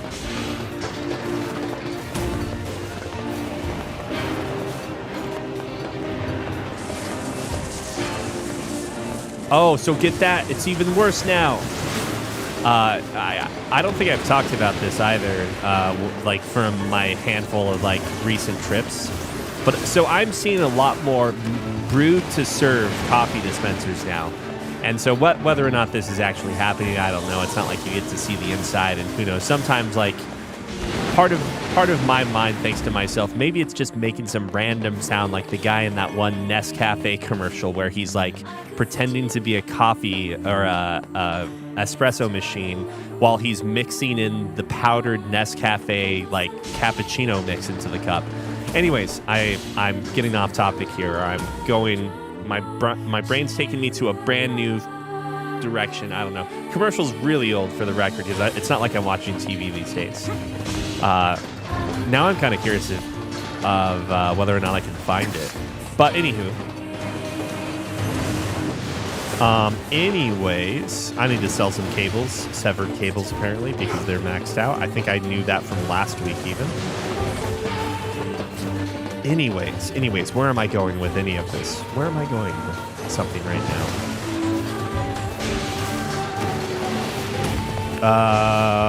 Right. So they're doing like these made-to-order coffee machines now are becoming rampant, and they're not that good. So it's just instead of having a few thermoses with the pumps on them that do a great job of keeping things warm for a while, for at least a few hours, right? Instead of having that now, they have a machine that grinds up the beans for like enough for a single brew, a single cup brew or whatever. You specify what the cup is, maybe in some of these machines, not all. And that's it. It brews it for you in less than a minute, and that's like the thing that I'm guessing is probably why they don't taste good, because it tastes, what's the word, throttled, I'd say. It does not taste like brewed coffee, like drip coffee. It doesn't taste like percolator coffee either.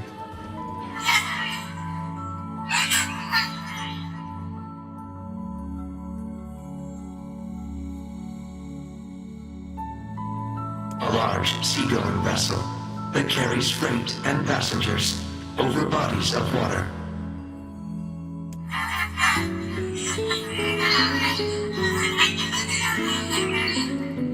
You have taught me much, Khalil.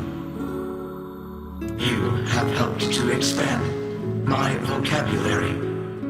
You have instructed me in the ways of the outside world.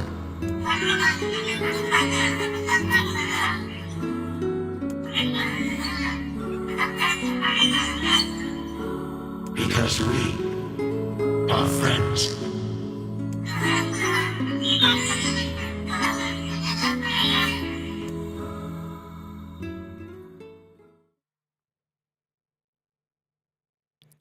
Do you feel like an asshole yet, video game player? That's right, you haven't killed him in this timeline yet, but you're going to.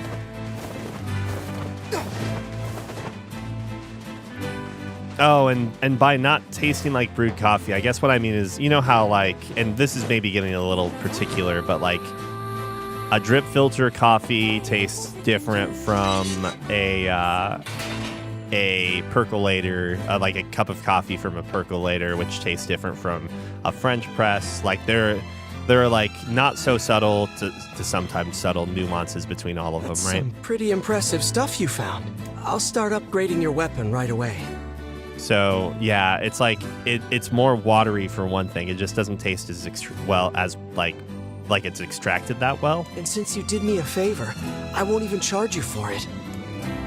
But also, Well, actually, this is gonna take a little more time than I thought. No sense in you waiting around. That would be great. but also, No sense in you. That would be. But what can by I the help you way, with? strength and weapons. I forgot what I need to pick up for some of these. Giant egg, silver ore. Fool's Embraces 1 Damascus steel. Oh, that's right. I'm not using the Phoenix Dagger anymore. They're currently the same magic power, though I do get more magic power through Phoenix Dagger. Whatever the case is. Come back soon.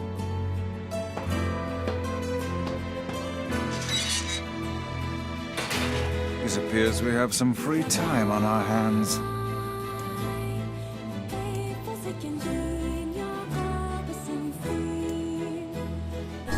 Maybe Populus found very well. Oh, so that's the thing. Like, it's really interesting. Like, so obviously, since we're talking all about like our own adjectives, it's really hard to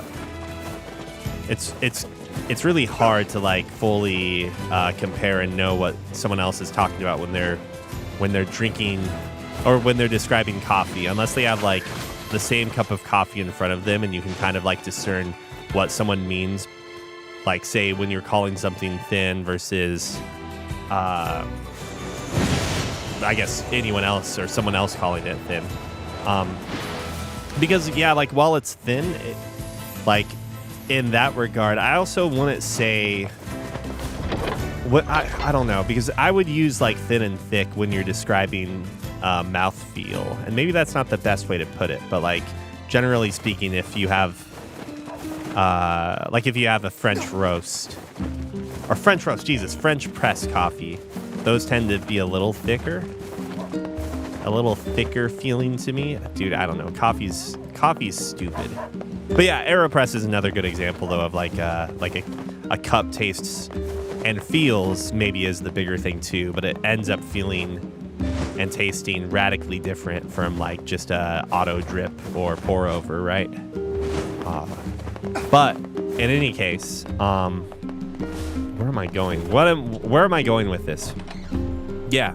So I don't think those machines necessarily like the interesting thing is that like, yeah, it tasted somewhat watery and thin, but at the same time, it didn't have like the immediate issues where if I were brewing too quickly in a pour over or AeroPress, and that like it wasn't just really acidic.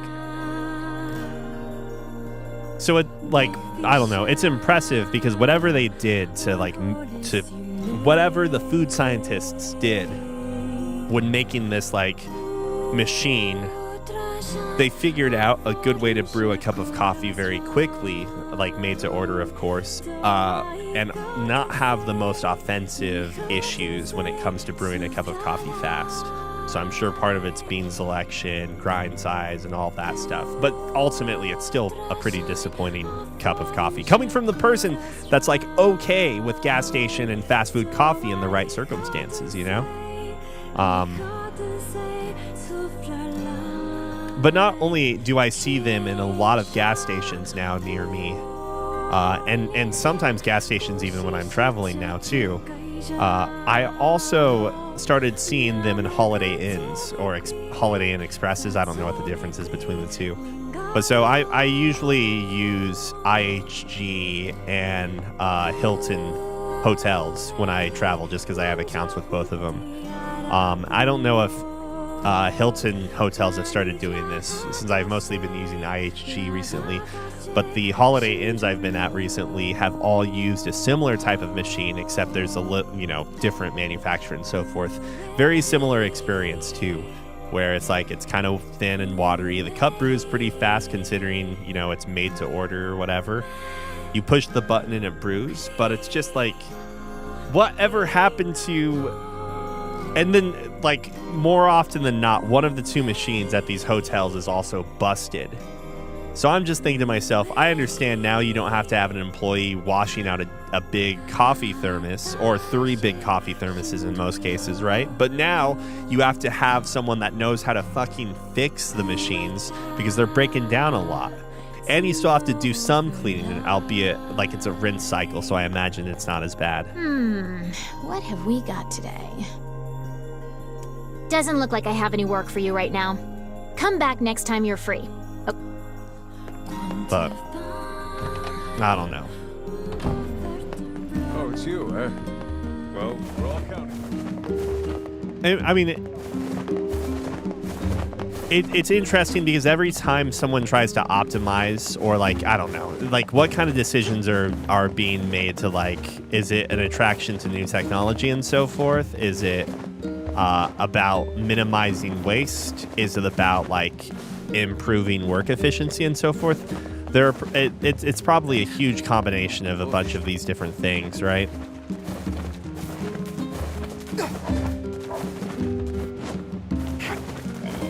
But I don't know.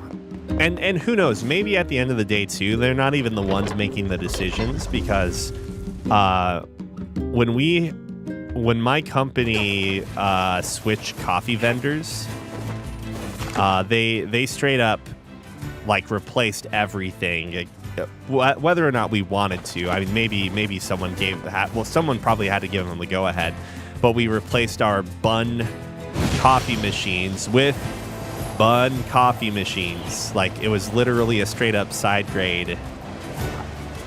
But I'm guessing that based on, wait, what am I doing? I didn't go to Popola. That's because we're ending stream here in a second.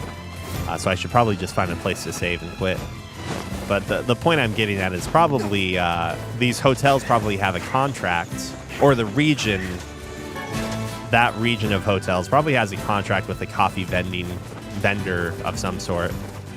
I was about to say coffee vending company, but coffee vendor. And so the coffee vendor probably just decides what they want to do. And then and whether or not they can just do it automatically based on the contract. And maybe it's like, maybe everything is like rented or leased out as part of the contract, and that gets factored in. Or maybe they have to get the management of the hotel's regional manager to like okay the upgrade or side grade or change in equipment. Not totally sure on that, but yeah, I'm guessing. I wouldn't be surprised if maybe like hotel management doesn't really have as much oversight, or cares to have as much oversight on that stuff the more I think about it. Chick.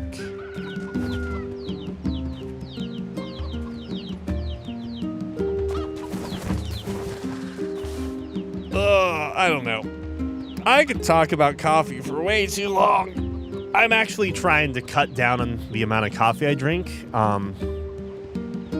And so what I'm trying to do right now is come up with a way to suspend matcha powder into a liquid and have it stay like, because matcha, when you brew matcha powder is always going to settle at the bottom of your cup. That's just sort of what it does, right? But I'm hoping to find a way that I can suspend it into like an emulsifier or like a mixture of an emulsifier, excuse me, and stabilizer. Emulsifier is a combination of those two, maybe. No, so I can like have, and for the record, this isn't like supposed to be some gourmet cup by the end of it. It's more just like, oh, something convenient. So my hope is I can figure out a way to keep the matcha powder emulsified into something and have that inside of like basically a condiment bottle. So I can just use it on the hot water dispenser from our Bun coffee maker at the office. Because I drink too much coffee, like no joke. Way too much coffee.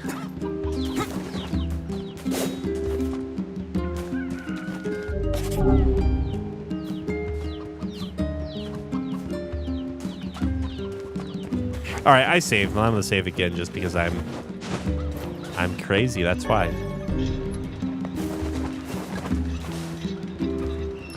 Oh, but that's the thing, man. Like I don't know. I feel like matcha in particular, unlike chocolate milk, where, you know, if you have, or hot chocolate, I don't know why those were the first two beverages to come to mind. But unlike those mixes, where if you get a pocket or like a little bit of a chunk of hot chocolate mix or cocoa mix or whatever, which can be kind of delightful because it's a little boost of sweetness and cocoa flavor, right? That can be nice. But if you have a chunk of matcha that isn't well mixed in, especially cheap matcha, because it's not like I'm spending on high quality ceremonial grade for this endeavor, it's like a bitter burst. It is not pleasant.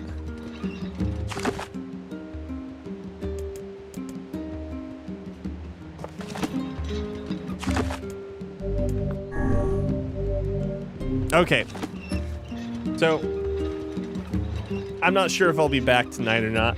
I want to re-hook up a bunch of stuff, clean up some things.